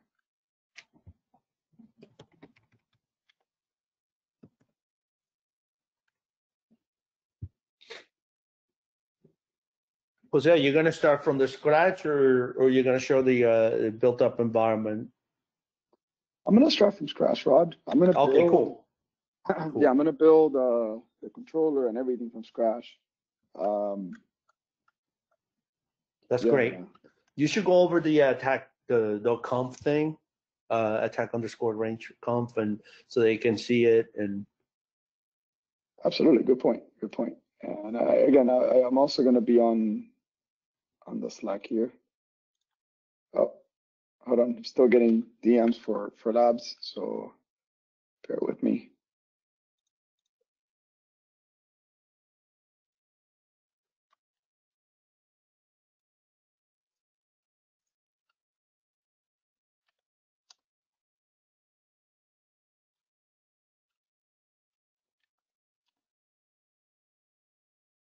Now, you know what? I have to send out the SSH keys as well to all those who are requesting labs.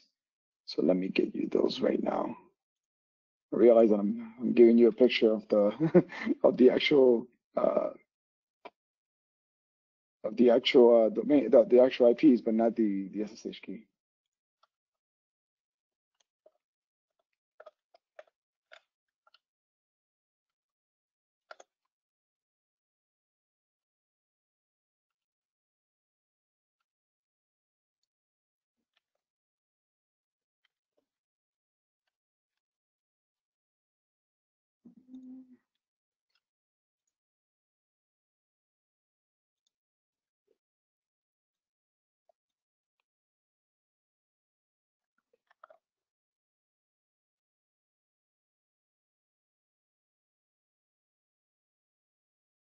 Yeah, happy Fontaine. Sorry, thank you. I'll paste the password right now, man. Yeah, I know they're kind of annoying to copy and paste from or copy from an image, right? There we go.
All right, I think we're.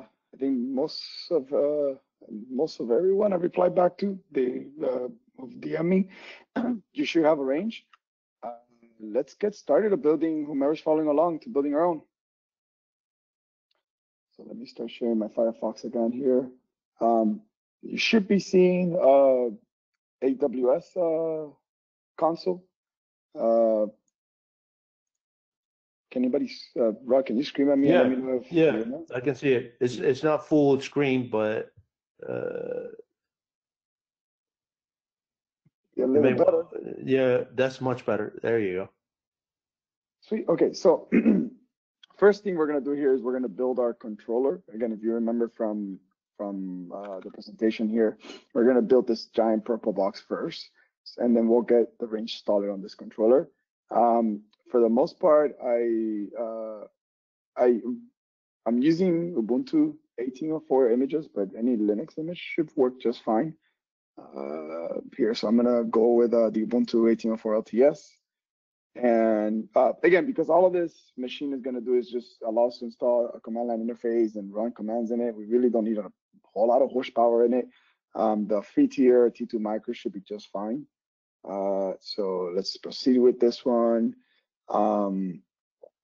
Actually, so really what we want to do here is on the security group, again, make sure you restrict this to your IP address. I will leave it open for the sake of the example here. But just make sure you restrict this to your own environment. I'm going to destroy it right after this example, so I don't really mind too much. But if you're going to keep this around for a bit, you want to restrict that out. Storage doesn't really matter. Again, we're going to be installing a CLI here, so the 8 gigs, the standard works just fine. I'm going to call this, then I'm going to give it a name of attack range controller 6, because we already have we have 5 pre-built labs, so this is going to be my 6. And again, set 2422, perfect, open to the world. That way I can share this if anybody else DMs us later and asking for another environment, and launch.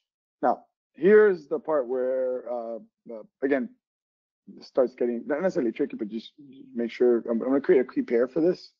And this is the same key pair we're going to use for the range, so just FYI. And I'm going to call this key pair attack range team 6. Again, whomever's the lucky one who joins and asks for another DM for another environment, I'll give them these keys. So got a new set of keys here. Boom. I'm gonna go ahead and download the key pair and then launch the instance. Now, while this instance is coming up, I am going to grab the public IP. Let me switch over to my terminal. Bear with me here.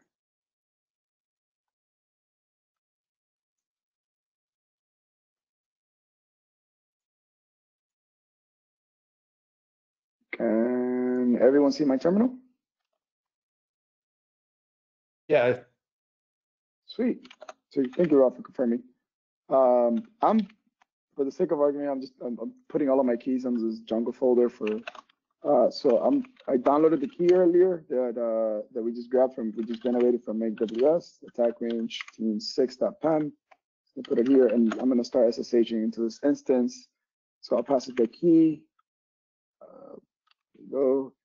And username Ubuntu, and then the IP address. It's going to be the IP address of the public IP address of the machine, which I thought I copied, but let me make sure. So this is the machine, the controller we just spun up. There we go. Oh, I forgot to change permissions on my SSH key. Let me just fix that. It needs to be read-only, otherwise SSH won't want to use it. All right, so now we got a very clean, brand new Ubuntu machine. First thing we want to do here, again, this is going to be the machine we install the attack range on. We're going to run an update. It'll take a minute. Let's grab the latest packages. And then the next thing we want to do is start installing some OS dependencies. A lot of this, again, gets covered by that Ubuntu installation script. Specifically, we're going to go ahead and install, we need Python 3 dev. We need the header files for that. We need Python 3. I'm just going to bring it on zip. We're going to need pip, Python pip. We're going to need the AWS CLI and the Python virtual environment. There you go. It's going to take a minute since those Python headers are not small. I think this whole thing is about 300 megs total packages we're bringing down. If you have any questions as you're following along, I'm in Discord on the track 1H. Just ask away. I haven't checked in a few minutes, so while this is going, I'm going to go ahead and check it.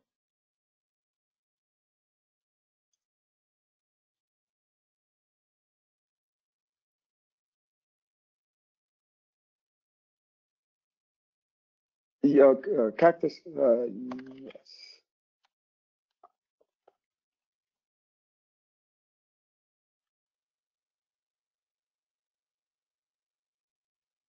No, wait, Cactus, I did get you the SSH keys, I hope. Pretty sure I did. Just double check. Oh, Steph, welcome. Steph, give me 2 seconds. Let me just give him a set of credentials. We'll continue. 2 seconds here. Also, it gives everybody a little bit of time to catch up if you haven't spun up the server, SSH in, and install the packages. Go for it now.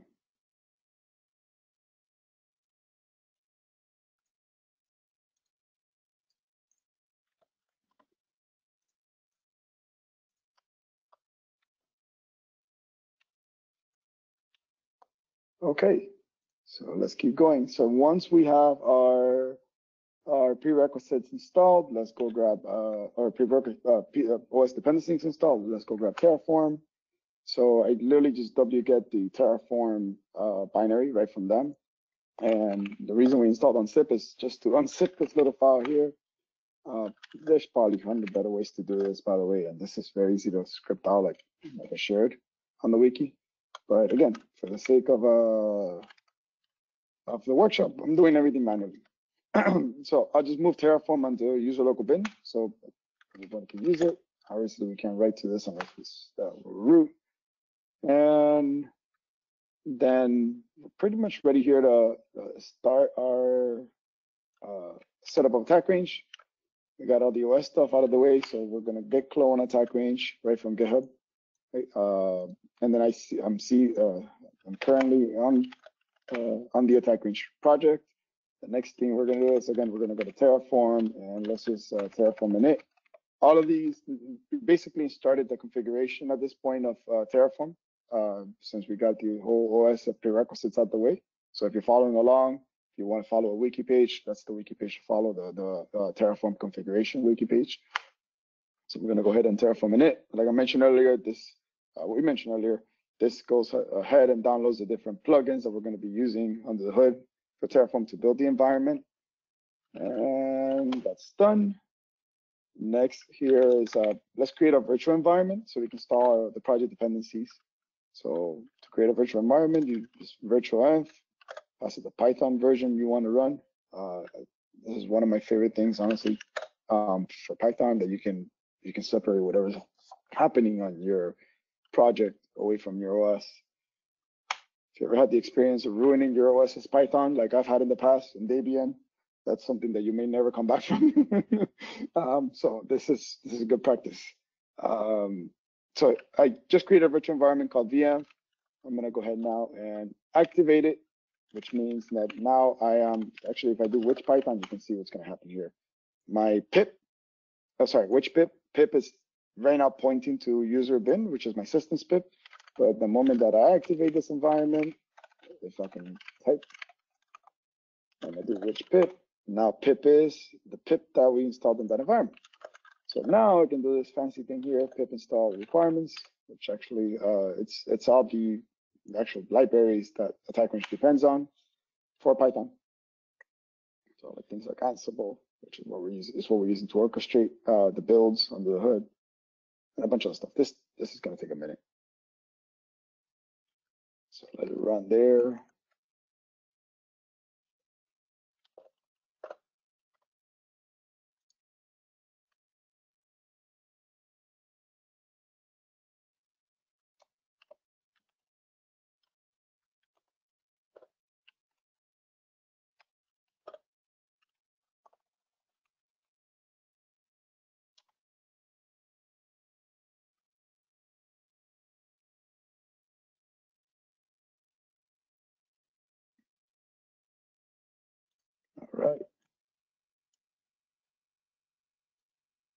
again, this has a bunch of Python dependencies. So we're all done. All of our dependencies have been installed. Now, the next steps, again, I'm just doing this for quality of life. I'm going to change my host name on this machine. I'm going to call it the attack range controller 6. And then the next thing we need to do, which this machine doesn't have right now, is the SSH keys. The SSH keys that we downloaded earlier from AWS. And this machine is going to need it because from this machine, we're going to, when Ansible's running, it's going to actually SSH in and start building the environment. It's going to split my terminal here and go to the key just to make sure I can look at it. Of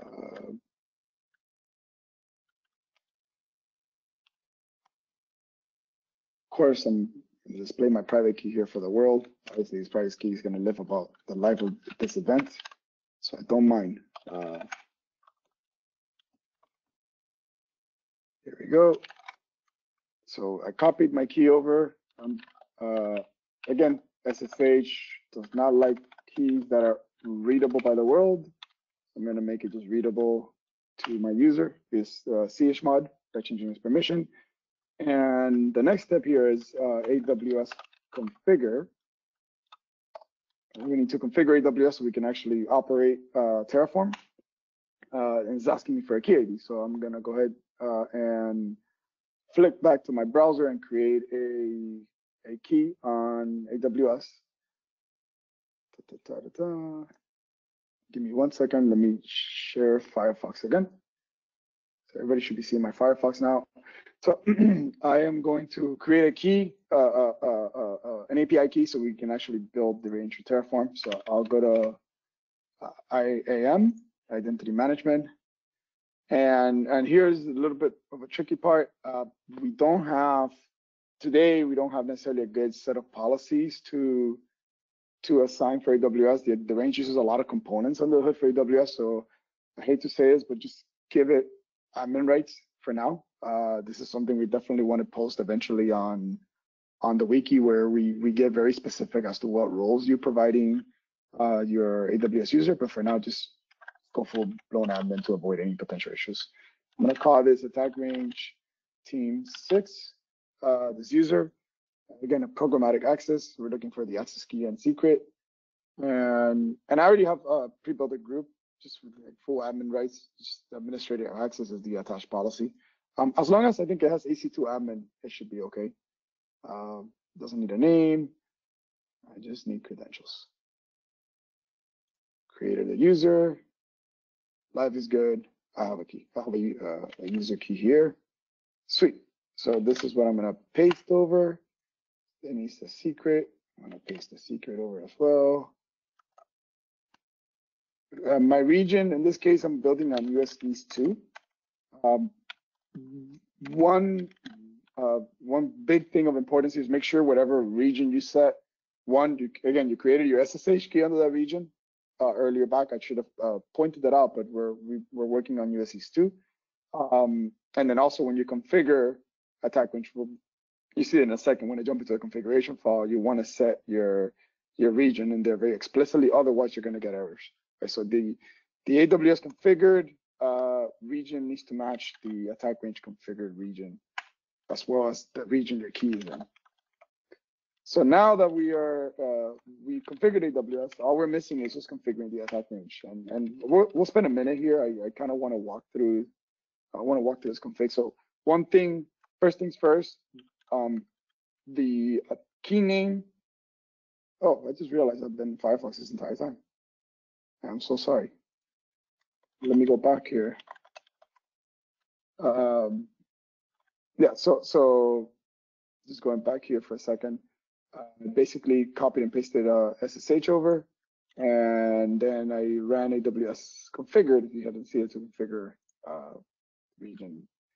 So next step here is attackrange.conf, and here we'll first, the name of the key here needs to match the key that we created in AWS. So attack range 6. If I'm just going to flip really quickly back to AWS here.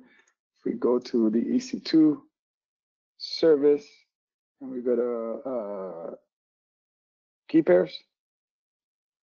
You see that there is an attack range team 6 key, and this name specifically needs to match the name that we provided over here. The whitelist, again, highly recommend if you're building this on your own, you restrict it to your own IP. Attack ranges get attacked. Build them up actually by bots or third parties. And also make sure, we'll do this in a second, but make sure you change the passwords. I know that this already landed in some more list, and like I said, like Rob mentioned earlier, if you leave your range up and you don't change your IP address, your whitelist here and your default password, you're probably going to lend your range to some Bitcoin miner, or somebody's going to essentially use it for something else. Yeah, we already got some instances of AWS sending us messages that our stuff was accessed. So remember that. Yeah. I'm sharing this out of experience. Not don't make the same mistakes I did, basically, right? So again, I changed up the region to point to US East, just like where my keys are and where I configure AWS at. And I'm going to generate a quick password here. Give me 1 second. And then measure. This is one of the reasons I love Vim. Little neat Vim trick. Percentage S allows you to run regex, like said, find and replace.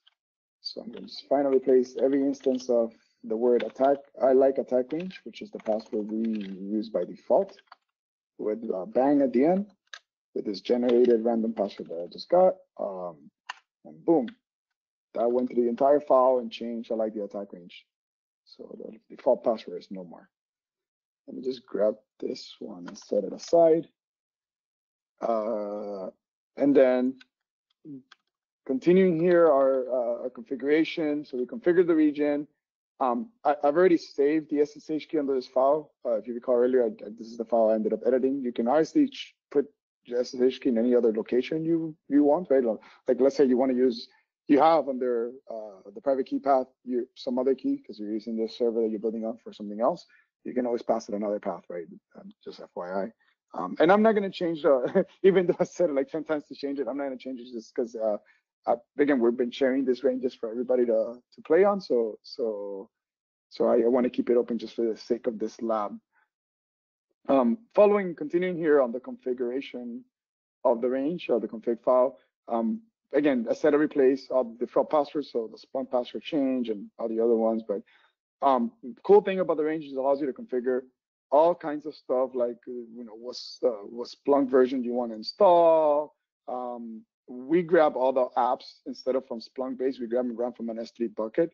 Splunk base doesn't have an API today, so this makes it really easy to just grab apps and also freeze the version that we're using. But if you wanted to roll your own app into Splunk, you can set your own S3 bucket and put the app in it as long as you pass the right name in here. A question, Jose, are we leaving the binaries for everybody? Are we leaving this bucket is open to the world? So okay, yes, Rod. Sorry, I'm not sure if that was the question. Well, meaning if they want the binaries, for example, for the ISOs and stuff like that, because I know things changed pretty quick. There was a gentleman asking a question about Caldera. We had to do some adjustments because as the versions change, it affects our configuration. So that my question is, we're trying to provide stability on the lab itself. So we're leaving them there. Am I correct? Yes, that's correct. And actually, to further that point, we fork Atomic Red Team. We're not using Atomic Red Team as it is on the project live. We keep a fork just for stability purposes, as you mentioned, and same thing with Caldera. I believe we fork Caldera as well. And again, this is to avoid like any potential upstream changes, breaking the attack range build process. We typically update any fork we have on a monthly cadence. Sometimes that happens to be 2 months, but we usually try to avoid, slipping more than 2 months away from whatever the project's head is. And again, for the Splunk apps, we just keep a copy of them on this open S3 bucket. Again, all of these are completely free and available off the Splunk-based marketplace, but they don't offer an API, so it's just much easier to just grab them off of a bucket. Few more little notes here. If you heard before about the bots data set and some other cool work that the specialists do, security specialists at Splunk do, you can have the bots data set pre-built, which means this is a set of a data set that already comes with like pre-built attack scenarios. Then you can install on the range of the Splunk server as it comes up automatically if you wanted to test with data that's already there and available. Good explanation on the right on the README. Again, Phantom server, pretty straightforward. It's going to need the Phantom community username and password if to install other apps and to grab Phantom, since Phantom, I think it is paid for, but there's a free version for it. You still need to log into the community. And then Windows, again, we're also passing the Windows forwarder URL here, right? You can change whatever forwarder you want to, whatever version of forwarder you want to use for Splunk. And Sysmon, another thing that we're doing with Sysmon, and this is again something that just completely bit us as well, was right now we're installing Sysmon right from our S3 bucket, but that's again because we had a situation where version 11 of Sysmon had a bug. We were downloading it right from Microsoft. Microsoft doesn't provide versions or the previous version of Sysmon, and so you're only always pulling from the latest, and this broke the attack range for about 2 days. So right now we're just kind of freezing. I think we're on version 11.01. They just released 0.02 recently, so we're about one minor release behind on Sysmon. Again, if you want to just download it right into your bucket, this you can just point right to your bucket here. You don't have to use ours. You don't have to trust us. Okay. And then the Sysmon configuration for Taylor Swift. You just pass the file here. I'll show in a second where this file is coming from. It's not very obvious, but we have some pre-built configs for Sysmon already, like the Florian's Roth server and workstation config, Taylor Swift, and also Olaf's Hartons as well. If you want to play with enterprise security, something that you can just turn on. This does require enterprise security downloaded and installed under the apps folder on this project. Again, enterprise security is paid for. It's Splunk SIM, and it does change the way you reach Splunk to use HTTPS instead of HTTP by default. And when you pass it, whatever you put in the folder, make sure the file name matches the file name here. This setting allows you to install the Splunk machine learning toolkit. Again, flip 10 if you want to do some machine learning stuff. This allows you to configure Splunk's data stream processing. So if you wanted to send data out of a DSP, I'm going to jump through this. There's a lot of features in here, but I want to, for the sake of time, I want to focus on the main stuff, which is here the environment configuration. Sorry, the environment. So in the environment configuration, you can, sorry, I jumped around. And so again, you can select Phantom server if you want to build one. If you wanted to build, by default, you build a domain controller, a Windows server, or a Kali machine. In this case, I want to build a Kali machine. So I'm going to go ahead and,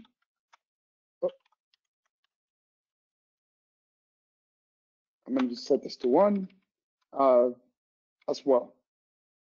And then everything else here is like if you want to shape the private IPs when they come up, or I wouldn't recommend you to play too much with this unless you really know what you're doing. But it's all kinds of settings. So like the parameters, like what version of AMI image you want to use, if you want the clients to join the domain.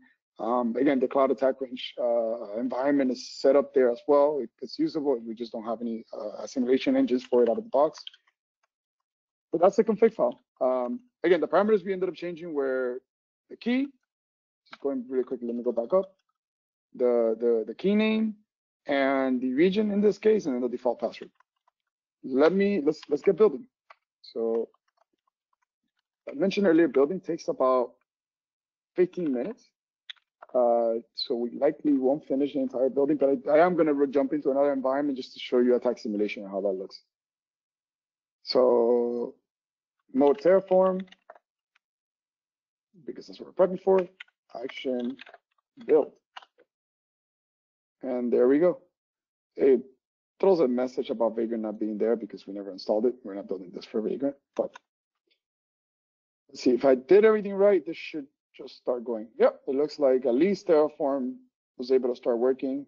So it's now creating all the different pieces in AWS for this range. If we select the VPC, the subnets, the route tables,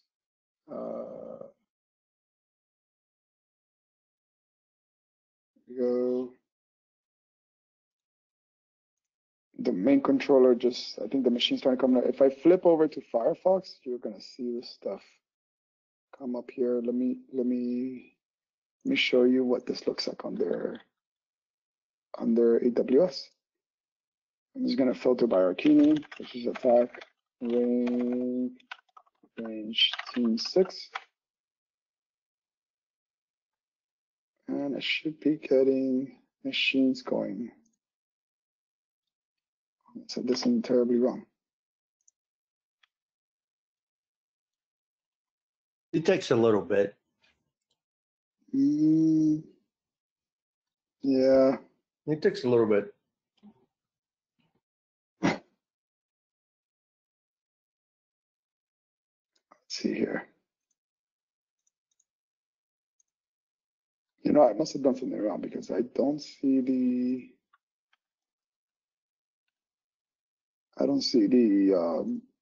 machines coming up. They may be coming up in another region.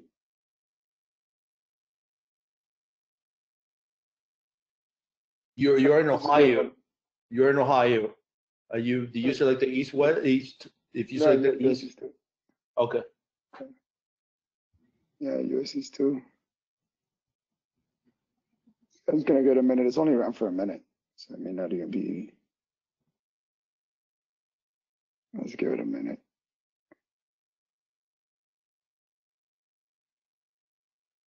Unless I didn't save. But anyway, let's just give it a minute. While this is going, I want to show again for the sake of time. I'm gonna jump into another range. This guy's building. I mean, again, you can run this on your local machine if you're interested, or just let's try and rebuild the current range we shared.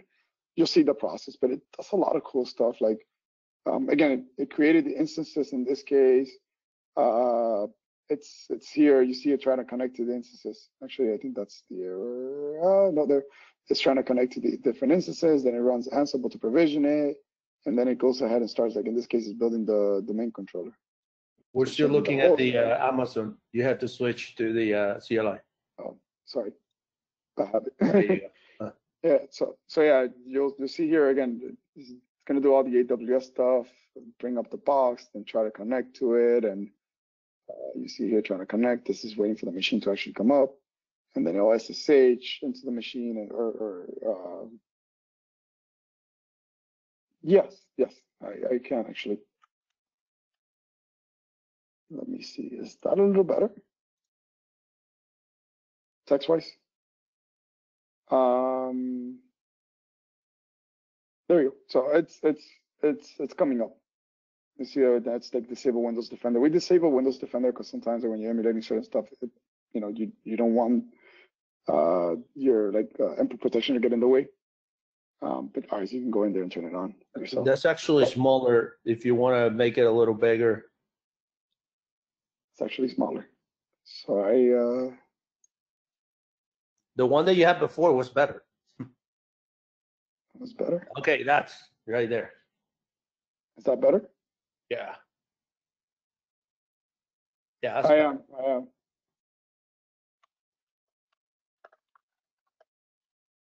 All right. So let's while this range is building here, why don't we go and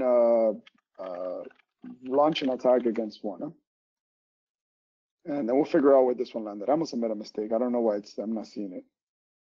Me too, propaganda time. This is got rid of my 2 monitors a while back. So I have another range. I have another full range running under under another controller. So I'm just gonna SSH into it. This has already been built.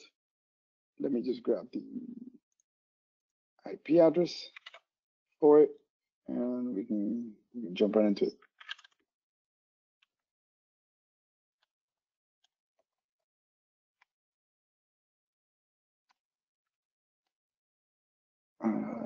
So controller 1, I'm going to CD in this case the attack range directory. Again, I'm going to activate my environment that we have under dependency. So which Python should be my environment is Python. And if I run the attack range here, mode Terraform, we're going to, and then I'm going to run list machine flag. So LM means list machines. This is the flag that actually prints out what's running for you. So you'll see in a second in this other terminal when this finishes up, that we get the same printout. By the way, let me make this a little bit bigger, since I know that ideally hasn't been perfectly, like, yeah, the letters were not necessarily perfectly well seen. But go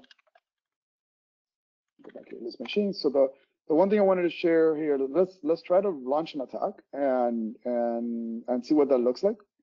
But before we launch the attack, let me browse to the Splunk server and just verify that everything is running. There shouldn't be any attacks in it yet.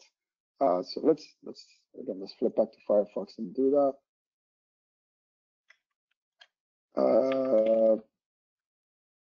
So HTTP port 8000. That's the IP from the server that I just copied and pasted. And in this case, it's admin. And let me grab the password for this range. 1 second here. Right, got the password in there. I usually copy the password somewhere once I put it in the config, because then you forget about it. Yeah. So by default, Raj showed us this earlier, but you see like this nice boot up launcher where like how many simulations was ran, and so on and so forth. If I go to the search and reporting for Splunk here, we'll see there's already a bunch of events been indexed, because this range has been running for like 2 or 3 days now. And you're seeing on the source types, already we have Windows event logs, we have network logs from streams like DNS, and some of this is sysmon. And specifically, there's an index that we ship with the range called attack, and that index is what actually has the different attacks. It's now completely empty, so that's what I would expect. So let's flip back and start hammering this range. So Python attack range, mode Terraform, and then in this case action simulate. Right, we're not building in this case, we're simulating. And then we're going to pass it the simulation technique. I'm being lazy in this case, I'm not going to take the whole thing, but that's a shorthand for it, ST. And the simulation technique in this case, let's launch just from the demo credential dumping. And again, just for clarity, what's happening under the hood in a second, I'll show you once the attack runs. But this reference comes from the Mitre technique, but specifically the Mitre technique, e.g., that belongs to an atomic red team. And I'll show again. I'll share in a second where this specifically comes from, so you can see what simulation techniques are available out of the box in the range. But let's try credential dumping. This is going to run, I think, about 17 different ways that credential dumping happens. And then we're going to give it a target. A target machine in this case is the domain controller. If I can copy correct. There we go. Target. Boom. So here we go. It's gonna start launching the attack, and just give it a few seconds.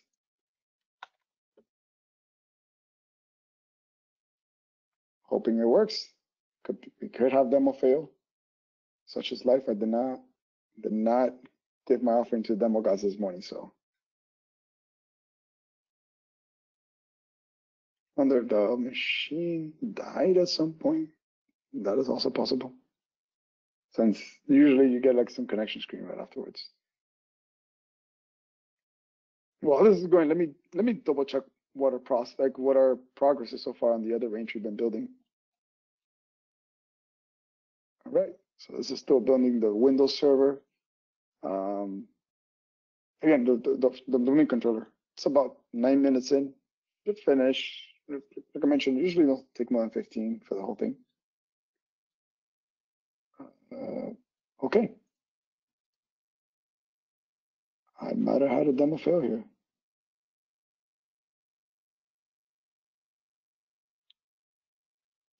You know what? Let me try to RDP, or first let me make sure this is still running. Let me try to RDP into this instance. It may be that I just have to bump it. Give me 1 second. Just open remote desktop. Like Rob mentioned earlier, these machines these instances are full-blown machines. There's nothing. There's no difference between a full-blown machine and this. It's running. This means it's running a full EC2 Windows server. Oh, finally it got connected. Never mind. I'll just wait a second. That took quite some time. Usually pretty fast.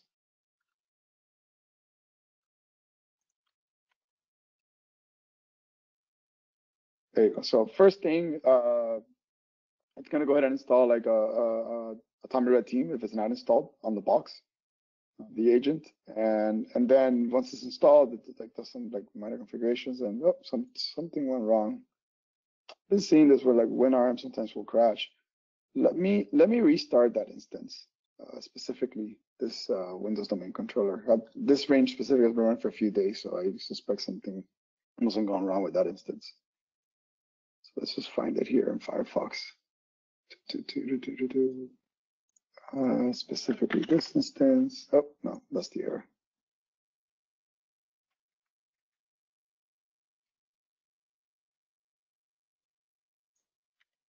Just grab the right instance here. Oh,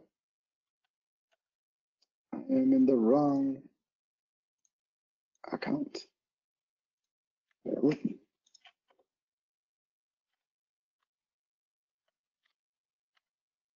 Let me, and I don't want to destroy it and rebuild it because we're going to be another 10 minutes here waiting for this to destroy and rebuild.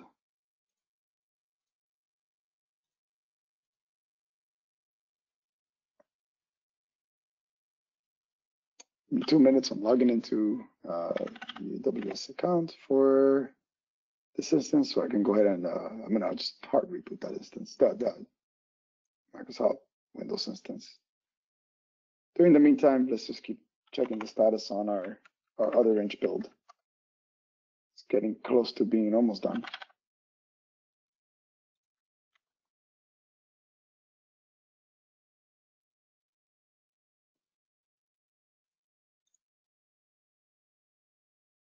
Here we go.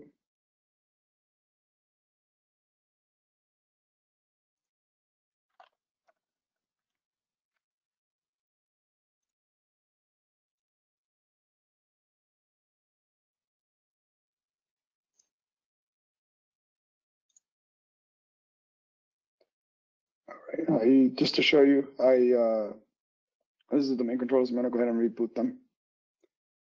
And hopefully, when in doubt, just reboot 3 times. I should probably RDP into it, but I just for sake of time, I'm not even gonna go and troubleshoot it. I'm just gonna reboot it. If it doesn't come up, we'll just wait for this guy to finish. And we'll use this as an example for attacking. We'll wait for this range to finish building, worst case scenario.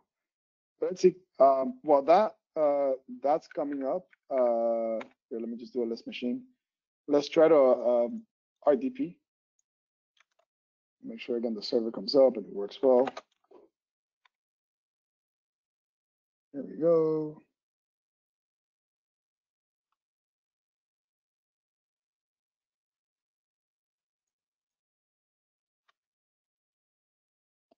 Machine looks like it's back up.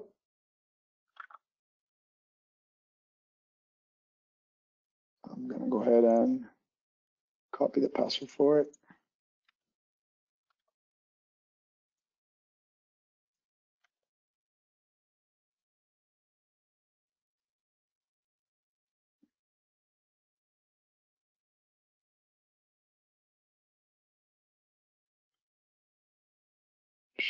should be seeing now this Windows kind of login screen. Bro, can you confirm for me? Yeah, I see the login screen. You're already being, right? Yeah, I am. Just to make sure. It is. It is. Yeah, it is. It has to create a profile if you're logging for the first time, and then it should be the splash. There you go. You're in. Sweet. Yeah, there, and it was complaining unplanned shutdown. Yeah, it was unplanned. Yes. Sorry. All right, so okay, so let's see if this actually took care of a little hang up earlier. I'm gonna flip back to my terminal. Here we go. All right, so let's try to launch this attack one more time. There you go. I think this time we're gonna have luck, I hope. Yeah, it went through. Yeah. It's usually pretty instant. You know what I've seen happen, I think WinRM dies. It's the way. Oh, never mind. It didn't. Fell again. It seems to have an WinRM section, credentials. Let me see something. I thought this is the case. But here, we have a, what? I made a mistake in the SSH key. It did complete. SSH authentication failed on this guy. No public key. And create my SSH keys. Yep. And it is on read only. Yes, it is. Okay. And who is the server?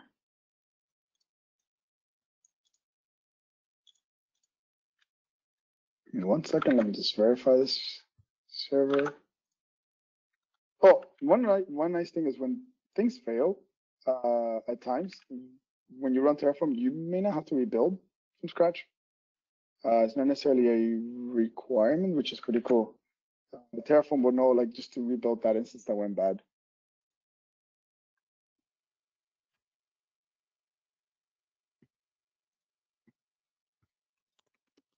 So I'm checking this instance really quickly just to see which is the one that I failed to log into. I think I must. You know what? did I change the? Oh, you know what? That's the problem. I got it on the wrong region. It's USC. I thought I saved this file. I must have edited and not saved it. Here, let me just make sure I'm in the right. Yeah, that's exactly what happened. How are we doing on time? I just want to make sure we're not cutting into another percentage time. Nope, you have plenty of time. Yeah, we're past time, but we'll stay as long as we, as they're comfortable with. Oh, No, you guys have, you guys have it until you're done. thank you, Joseph. Yeah, this is good. This is part of the process. Yep, you're not learning if you're not breaking something or running into problems. Yep. Yeah, I made a mistake here. I never saved the config file, and I got so excited and I ran my build, right? Oh, without it, so without the SSH key. Well, without the key or without the actual region, which is why I was never seeing in AWS the wrong IP addresses. Yeah. It's okay. I mean, this is. Yeah, We make mistakes. people might do the same thing. Now they're learning from that. Yeah. So here we are. I am going to again just run through the steps of what I configured earlier, and I'm going to go ahead and change my passwords. I'm going to put my Kali machine in here. Boom. And then I'm going to go ahead and just remove the let me do a destroy before I do this. Before I do another build, it goes ahead and destroys whatever is there now.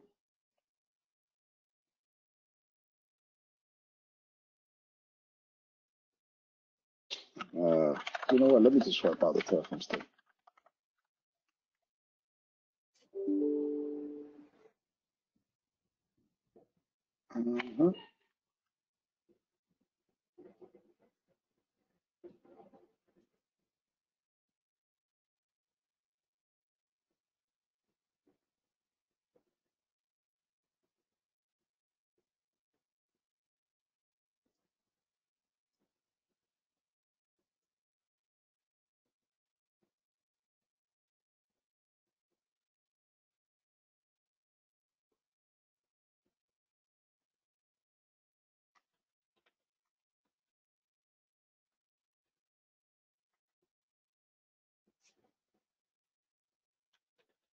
I'm just rebuilding the whole Terraform thing right now.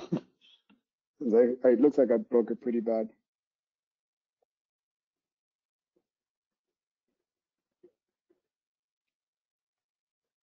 Here we go.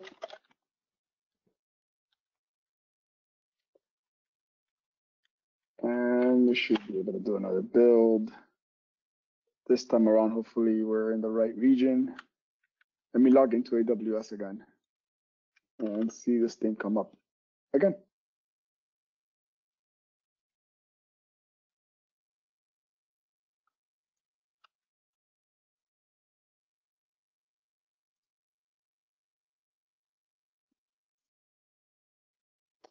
Flip here so attack range team 6. Oh, there you go. Now we're seeing the actual machines come up. That's why I was weirded out. I'm like, hey, why do I see the machines? Right. So now it's actually creating them. All right, let's just give it another whirl. While this is going, I'm gonna go ahead and destroy the other instance that we left dangling around in US West. Give me 2 seconds, just so I can do some cleanup. And then let me, again, just double check here the build process, make sure that's looking okay.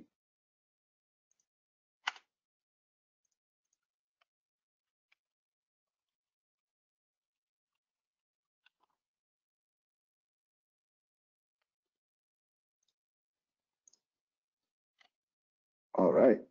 And also let me double check Discord. Can I help anybody?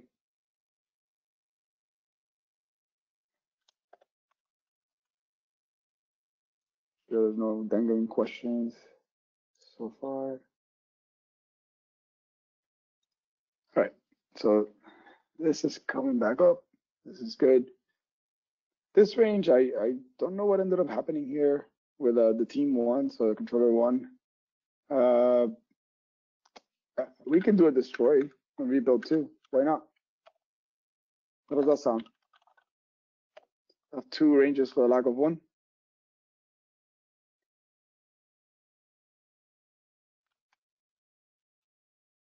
Who doesn't like to multitask? Destroy, by the way, is pretty straightforward. You see here, like action destroy, and it's gonna literally undo everything it did on your AWS account. Destroy route tables, the VPC, the route gateway association, the actual server for Splunk, Kali, so on and so forth. It's literally nuking the environment from orbit.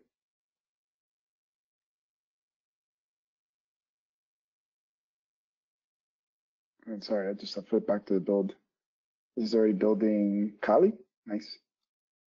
So it's building Kali, it's building the Splunk search head, and the Windows server. So things look like they're progressing okay. Just flipping back here, if I look at US East 2, and I look at the attack range, T6, yeah, things are running, they're initializing, this is looking decent. All right. Back to term. All right, so all this is building attack range 6. Let's look at how my destruction of 1 is going. All right, so this is done. Destroyed 34 resources. I'm gonna rebuild attack range 1. Again, 2 is probably better than 1. But actually, before I rebuild it, something I didn't talk about a little bit earlier is the help file here, the CLI help file, and the different commands really that it takes in. We kind of talked a lot about this in the beginning of the presentation, but they are there's really two main modes we would expect everybody to use, right? Vagrant and Terraform. That's the flag you see me continue to pass, right? -M. And there's really only two required flags: mode and action. And the mode is again Vagrant if you're doing things locally, Terraform if you're doing things using AWS. We highly recommend anything that you're going to share with teams and stuff like that. You're going to be using Terraform, unless you're doing some dev work. Vagrant. You typically don't use Packer unless you're doing something consistently. We're thinking about deprecating Packer in the future, just FYI. Again, we added this as an optimization, but Terraform has gotten so fast right now. We could do it in 15 minutes. It used to be 30. that now Packer's becoming less and less of a need. On the action side, again, there's a few actions you can run on this thing. You can build it, you can destroy it, you can run simulations, stop and zoom it. We really didn't cover a whole lot. There's other options like search, test, build AMIs, and destroy AMIs. Build AMIs and destroy AMIs is very specific to Packer. We're introducing the ability to run almost the attack range as again, as a part of a CI pipeline. So you can pass it like a unit test. And what that would do is you can bring it up, the attack, when you pass it a test file, or bring it up and then reading from the test file, it launches a specific environment, or builds a specific environment, then launches a specific set of attacks against it that you declare in the test file against the set of targets you declare, and then it checks for whether the detections that you specified on the test file caught that attack or not. So that's a pretty cool feature that I'm super excited about finishing off and sharing with everyone. It's how we plan to do automated testing of our detections. On the other flag, another major flag again is when you're running simulations or simulate, you gotta pass the target, otherwise it won't work. And you saw me do that a little earlier.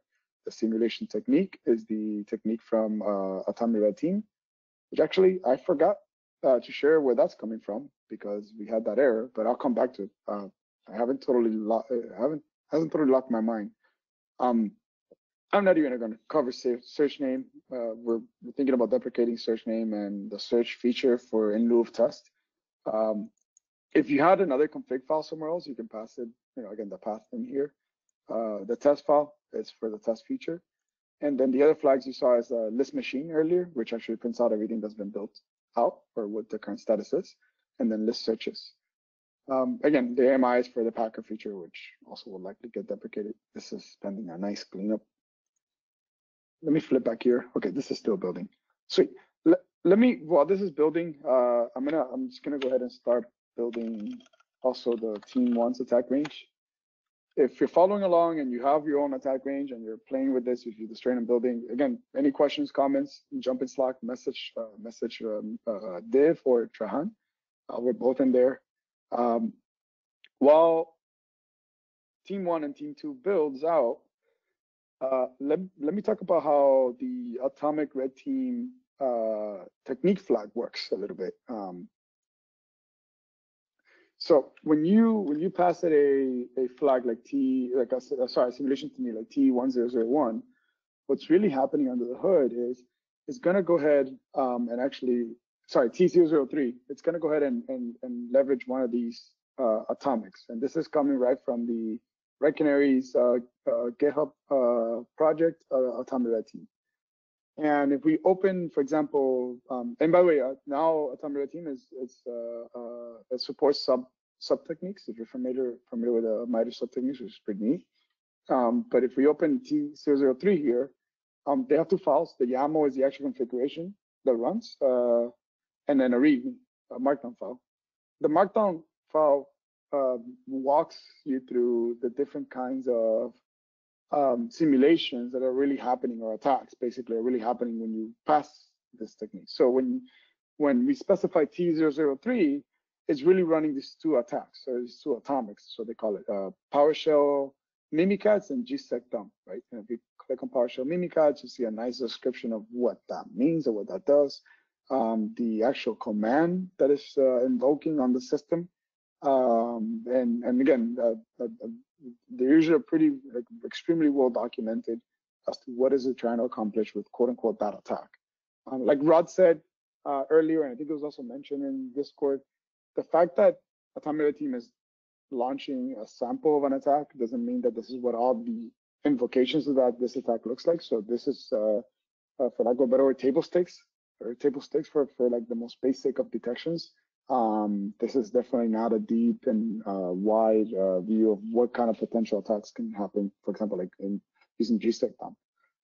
That's where other more complex simulation engines really take hold. Like again, Red Canary or Excite or Attack IQ.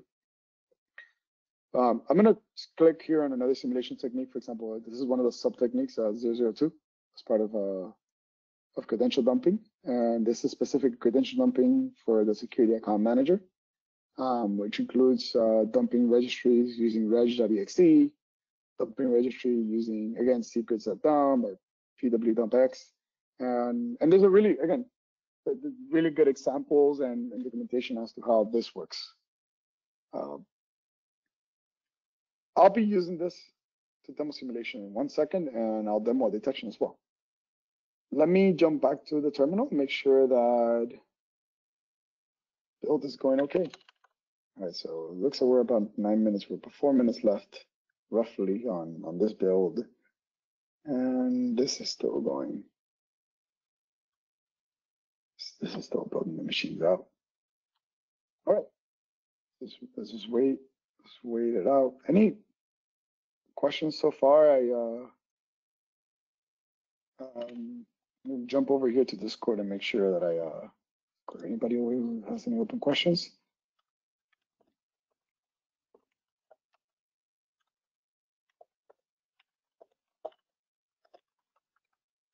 There's one open about an agent from Caldera. I'm building up a range myself because we've been having that issue for some time where the HTTP connect back works for a minute. It shows like it's working in the interface, but then it dies.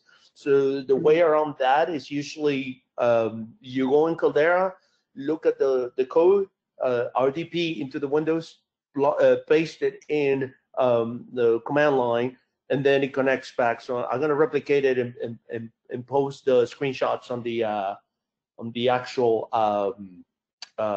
Discord. I'm just waiting for the range to finish. It should be finished soon. Rod, it'd be awesome if you can walk me through here too. I don't think I've ran to. Yeah, I'll take a look. Yeah, I can actually show it. Let me get in and I'll do it because I had to deal with this when I was building the wiki. So it started happening. It started happening like like any vendor. They push new code, and then certain things don't work the same way anymore. So that's when we decided to fork one of the versions of Caldera. Patrick and I were talking about it, but let me once I get it and log in, I will show it here. Thank you, man. You wanna go over the dashboard, or show the dashboard where it shows the actual results from the execution? Yeah. As soon as I'm gonna wait until I have 2 ranges, 2 builds going now. I'm gonna wait. Most likely this is gonna finish any minute now. I think it's doing the last portion of the install, which is set small on the main controller. And then I'm gonna launch the attack and I show the dashboards and I show the attack results in there. And then maybe we can do, if you don't mind, Rod, like walk me through this Caldera issue. We can show everyone like, hey, this is how you run it and run into it and how you resolve it if you do at home. Yeah, let me get onto this the Caldera server. Give me a second. Yeah. There you go. For those curious, actually I have another range I can show the dashboard in. Wonder how everybody else's environment is doing. Hope you have better luck than I did with my my team 1 environment.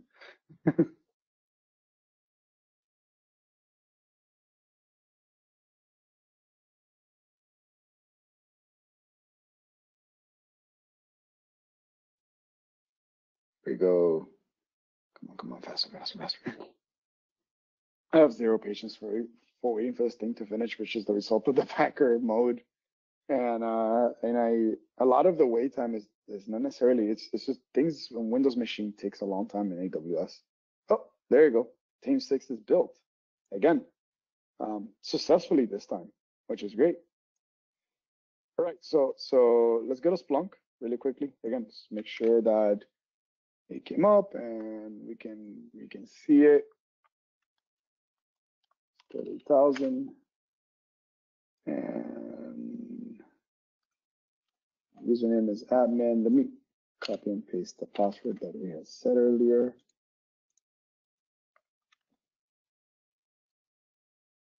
There you go. 0 attacks so far, great. And again, just running through this again, I always make sure that data's coming in. So we got a little bit of data in there. Let's launch an attack. Oh, let me flip back to the terminal. Action simulation technique. Let's do T00. I mentioned earlier 02, which is the credential dumping from the security account manager sub technique. And then the target is going to be our domain controller. So we pass the domain controller name. And let's see. And then after this one works, let's view hopefully when this works, let's view the results, and then we can jump into Caldera and do something Caldera.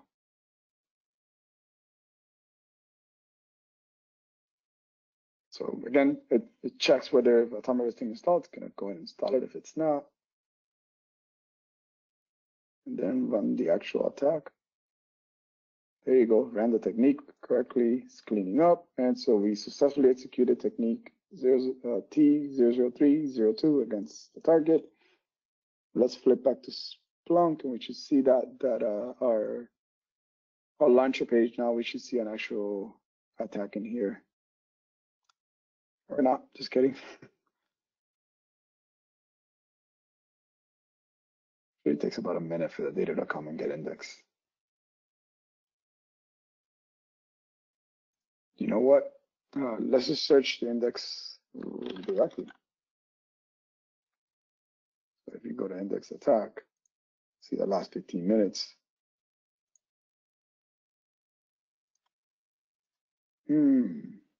Interesting. Let's see if I find logs for this. Should be seen. Am I in the right server? 227, 249.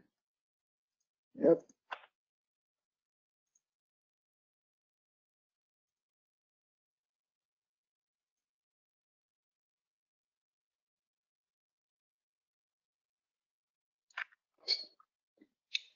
Oh, you know what I think I'm at? Is it 2 zeros in the simulation technique? Let me see here. I was for it. Oh yeah, it is. Okay. Oops. Let's try this again. I messed up the simulation technique ID. It's 2 zeros. 2, right? Or 3 digits.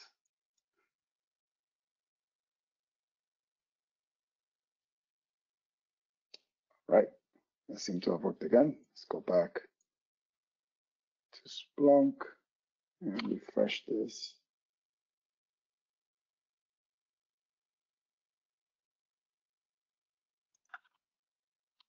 Oh, now it got me an error, so this is progress.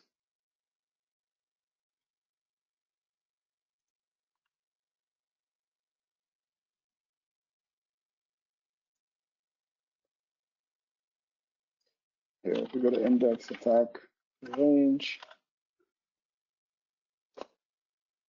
Oh, there you go. Okay, perfect. So you can see, again, we write all the attacks into this index.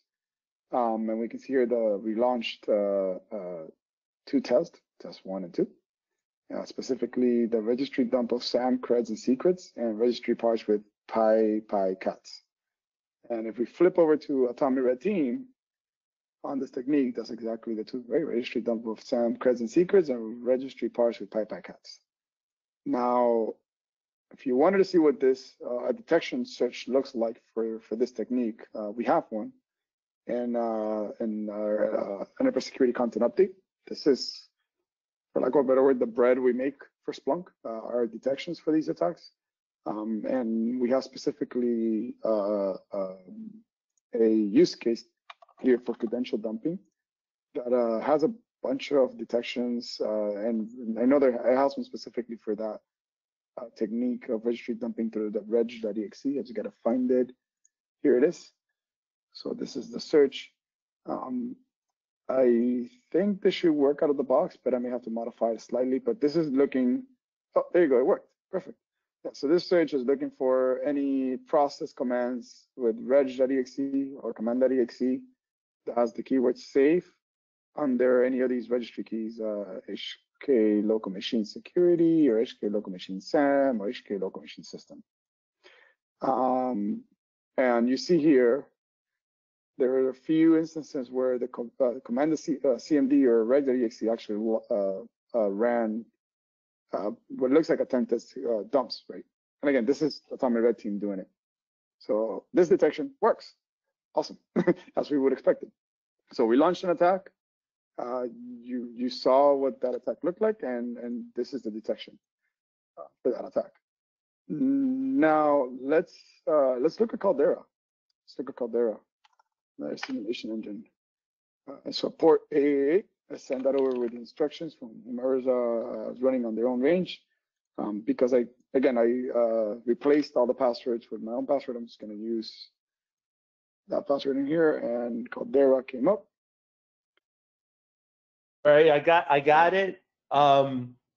If you want, I can guide you through. I can show where the pencil. Let me know what you want to do. Yeah, please guide me. So I'm here on the agent. Okay, right. So as you can see there, the PID is showing that the agents are dead, right? So click what it says. Click here to deploy agent on the left, and then select. Click on it. Yep. I don't see the menu yet coming down. You have to click on the white, on the arrow. Yeah, here, I think it's not showing because it's sharing. Interesting. Well, let me I look at mine, and I can tell you exactly what you need to click on. So you choose A, and you're gonna select man X. How about now? Can you see? I think it's something to do with it, the way it's sharing. Can you see it? No, I still can see it, but I can select man X, which is reverse shell.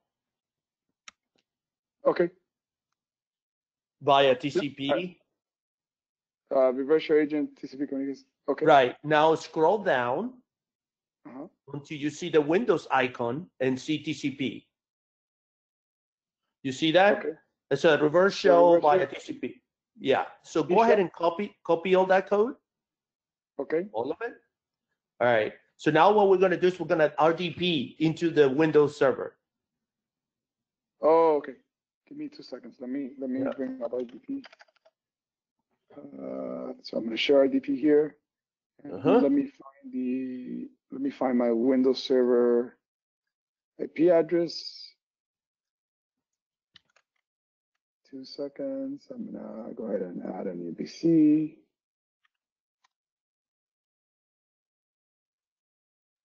And then using an administrator, and then the password. Yeah, the password. Right. Give me 2 seconds. Password. Right. Continue. So once you log in, I'll tell you exactly what you need to do. Windows is just logging in. I'm not sure if you're seeing that or you're still. I'm not seeing it yet. You may have to change the actual screen. Yeah, let me try it here. Yeah. How about now? There we go. So do this. Go where it says Windows key, type run, or do right click run. Right click on it. It's just double fingers. There you go. Type notepad. Enter. You should see notepad coming on. Paste the code. Let me go grab it again. So I Right. skipped 2 seconds. So the Windows show. Right. For those who are asking, you have to select the code that is to the operating system we're trying to get to. So in this case, it's Windows. Now you want to go to the beginning of the string, and then you're going to change the IP address where it says 000 to 10.0.1.12. And then on the next one, address of, yeah, of that's the default Splunk server Caldera. You see what it is? You see, hold on, we're not done yet. In that one as well, 10.0.1.12. Now do edit, select all, Okay. copy. Now go back, go to Windows, the Windows menu, and then do right click run. CMD? Or yeah, CMD. And now once it opens, type PowerShell, and hit enter. Excellent. Paste it, enter. And now go to your Caldera. Me 2 seconds. I'm just going back. I don't know, but yeah, we're kind of going around this. Go to your Caldera, and now go into agents. Refresh. Ta-da! There it is. Yeah. Got a live agent. That answers questions. Thank you, Rod. Of course, man. So then I should be right. Do you know how to do the operation, right? We had to go to adversaries, and then on adversaries, we're gonna select a profile, and we're gonna save this profile. So do an easy one or you can do several so they can see it, because as you select different profiles, you will see the operations or the abilities like Caldera Mitre says that you can do. So we can do one that the discovery is usually pretty nice to get started. So you select in the profile discovery, and you can enter a profile description and save it. So I'll pick discovery. So if you see in the actual discovery, those abilities will tell you things such as it's going to try to view admin shares, it's going to try to find if it's a domain controller, it's going to try to find if it is an antivirus program. Now notice that there are icons, and these icons tell you if this is applicable for the operating system in the targeted host where we're running our agent, right? So let's say discovery, and now we'll go to campaigns. And what we want to do now, save it. And now go to campaigns. Here we go. Operations. Yeah. Okay. So now select an operations, discovery, or you can click view. No, you should be able to see it. Okay. Operation name test. And then click on basic options. And then, so you can see, for example, the groups. You can divide groups of agents, for example. You can select profiles like we looked at. So click on the profile, for example. Discovery. Yeah, there you go. You can tell it keep open forever, or there are other options, and then you can do run immediately. And once you hit start, watch it. It shows up on the right, and it will show you the progress and what's happening. Like right now, it's trying to identify the active user, right? See, 4%. You see how it changed? So this is how you do your operations, basically.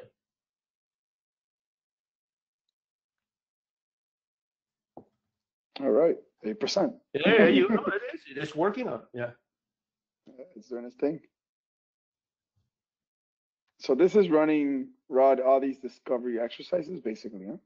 Right, based on the profile you selected. There are others. There is worm-like behavior. There is actually, I believe there might be a specific adversarial emulation.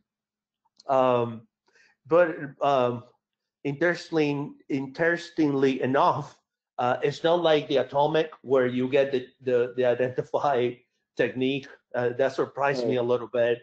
I was expecting to see a menu with the techniques and then go for it, but it's not. I'm sure they will put it at some point. So now that we finish, this is what I did at the end of my presentation, which basically you notice that you weren't able to view admin shares, so that failed, right?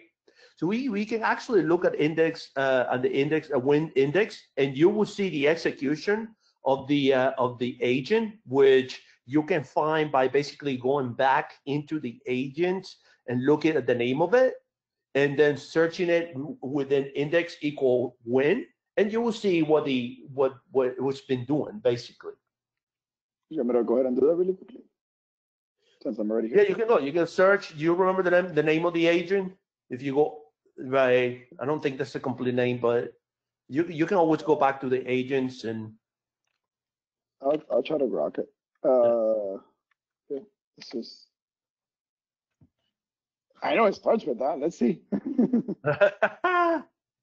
There it is. There it is. You see that? So Windows event logs. So now you have the full Magilla. You go from the building to the execution to we're finding it.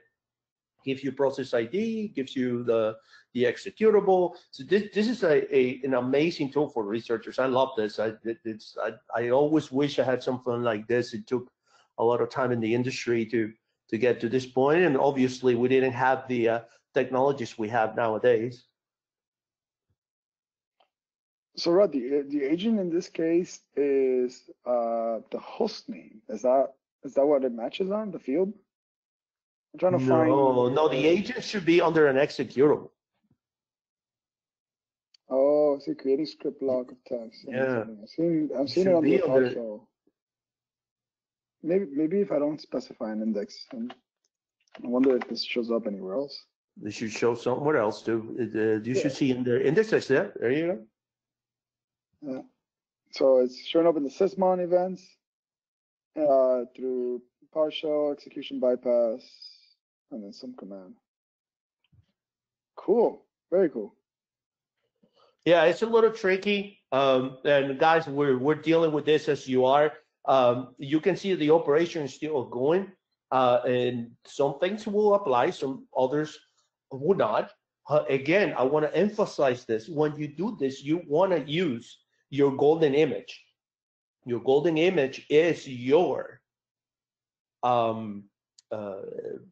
ISO, your bare metal workstation, your inventory approved of whitelisting, blacklisting applications that you're going to run against this test in order for you to know, oh, if we were attacked by this, then this is what would happen, right? So always remember that if you don't use a golden image, you are not getting a representative result of what happened within your environment. If you're a blue teamer, for example, if you're a researcher and you're not looking at this as a perspective of defense, but it's a different focus. You look at this mostly from the writing a signature or like we're doing a Splunk, do some SPL, Kung Fu, and finding maliciousness, creating tables or dashboards. So.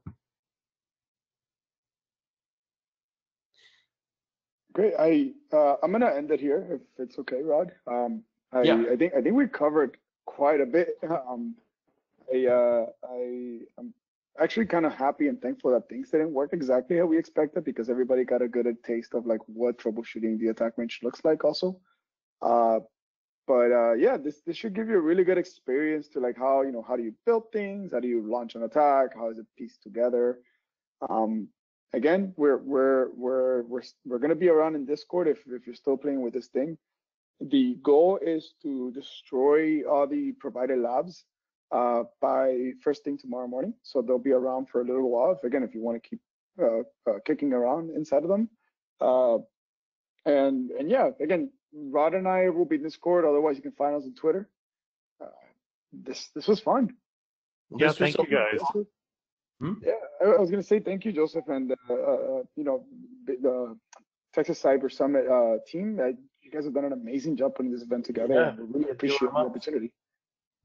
No, thank you guys. I mean, you provided a lot of resources for the attendees to be able to learn. We're not charging for this. You're not charging for this. So this is all about taking care of the community. Yeah, you guys can reach out to us anytime and expect more from this tool. We're gonna be delivering more. And there will be other stuff that we'll be adding to the attack range. Hopefully, with this tool, you will be able now to create your own signatures and you'll be able to share them with everybody. Same thing with new research and new exploitation. So I wish you good luck and success using this tool. Thank you, Rod and Jose. You guys have a great rest of your Sunday. Thank you. Same. That's what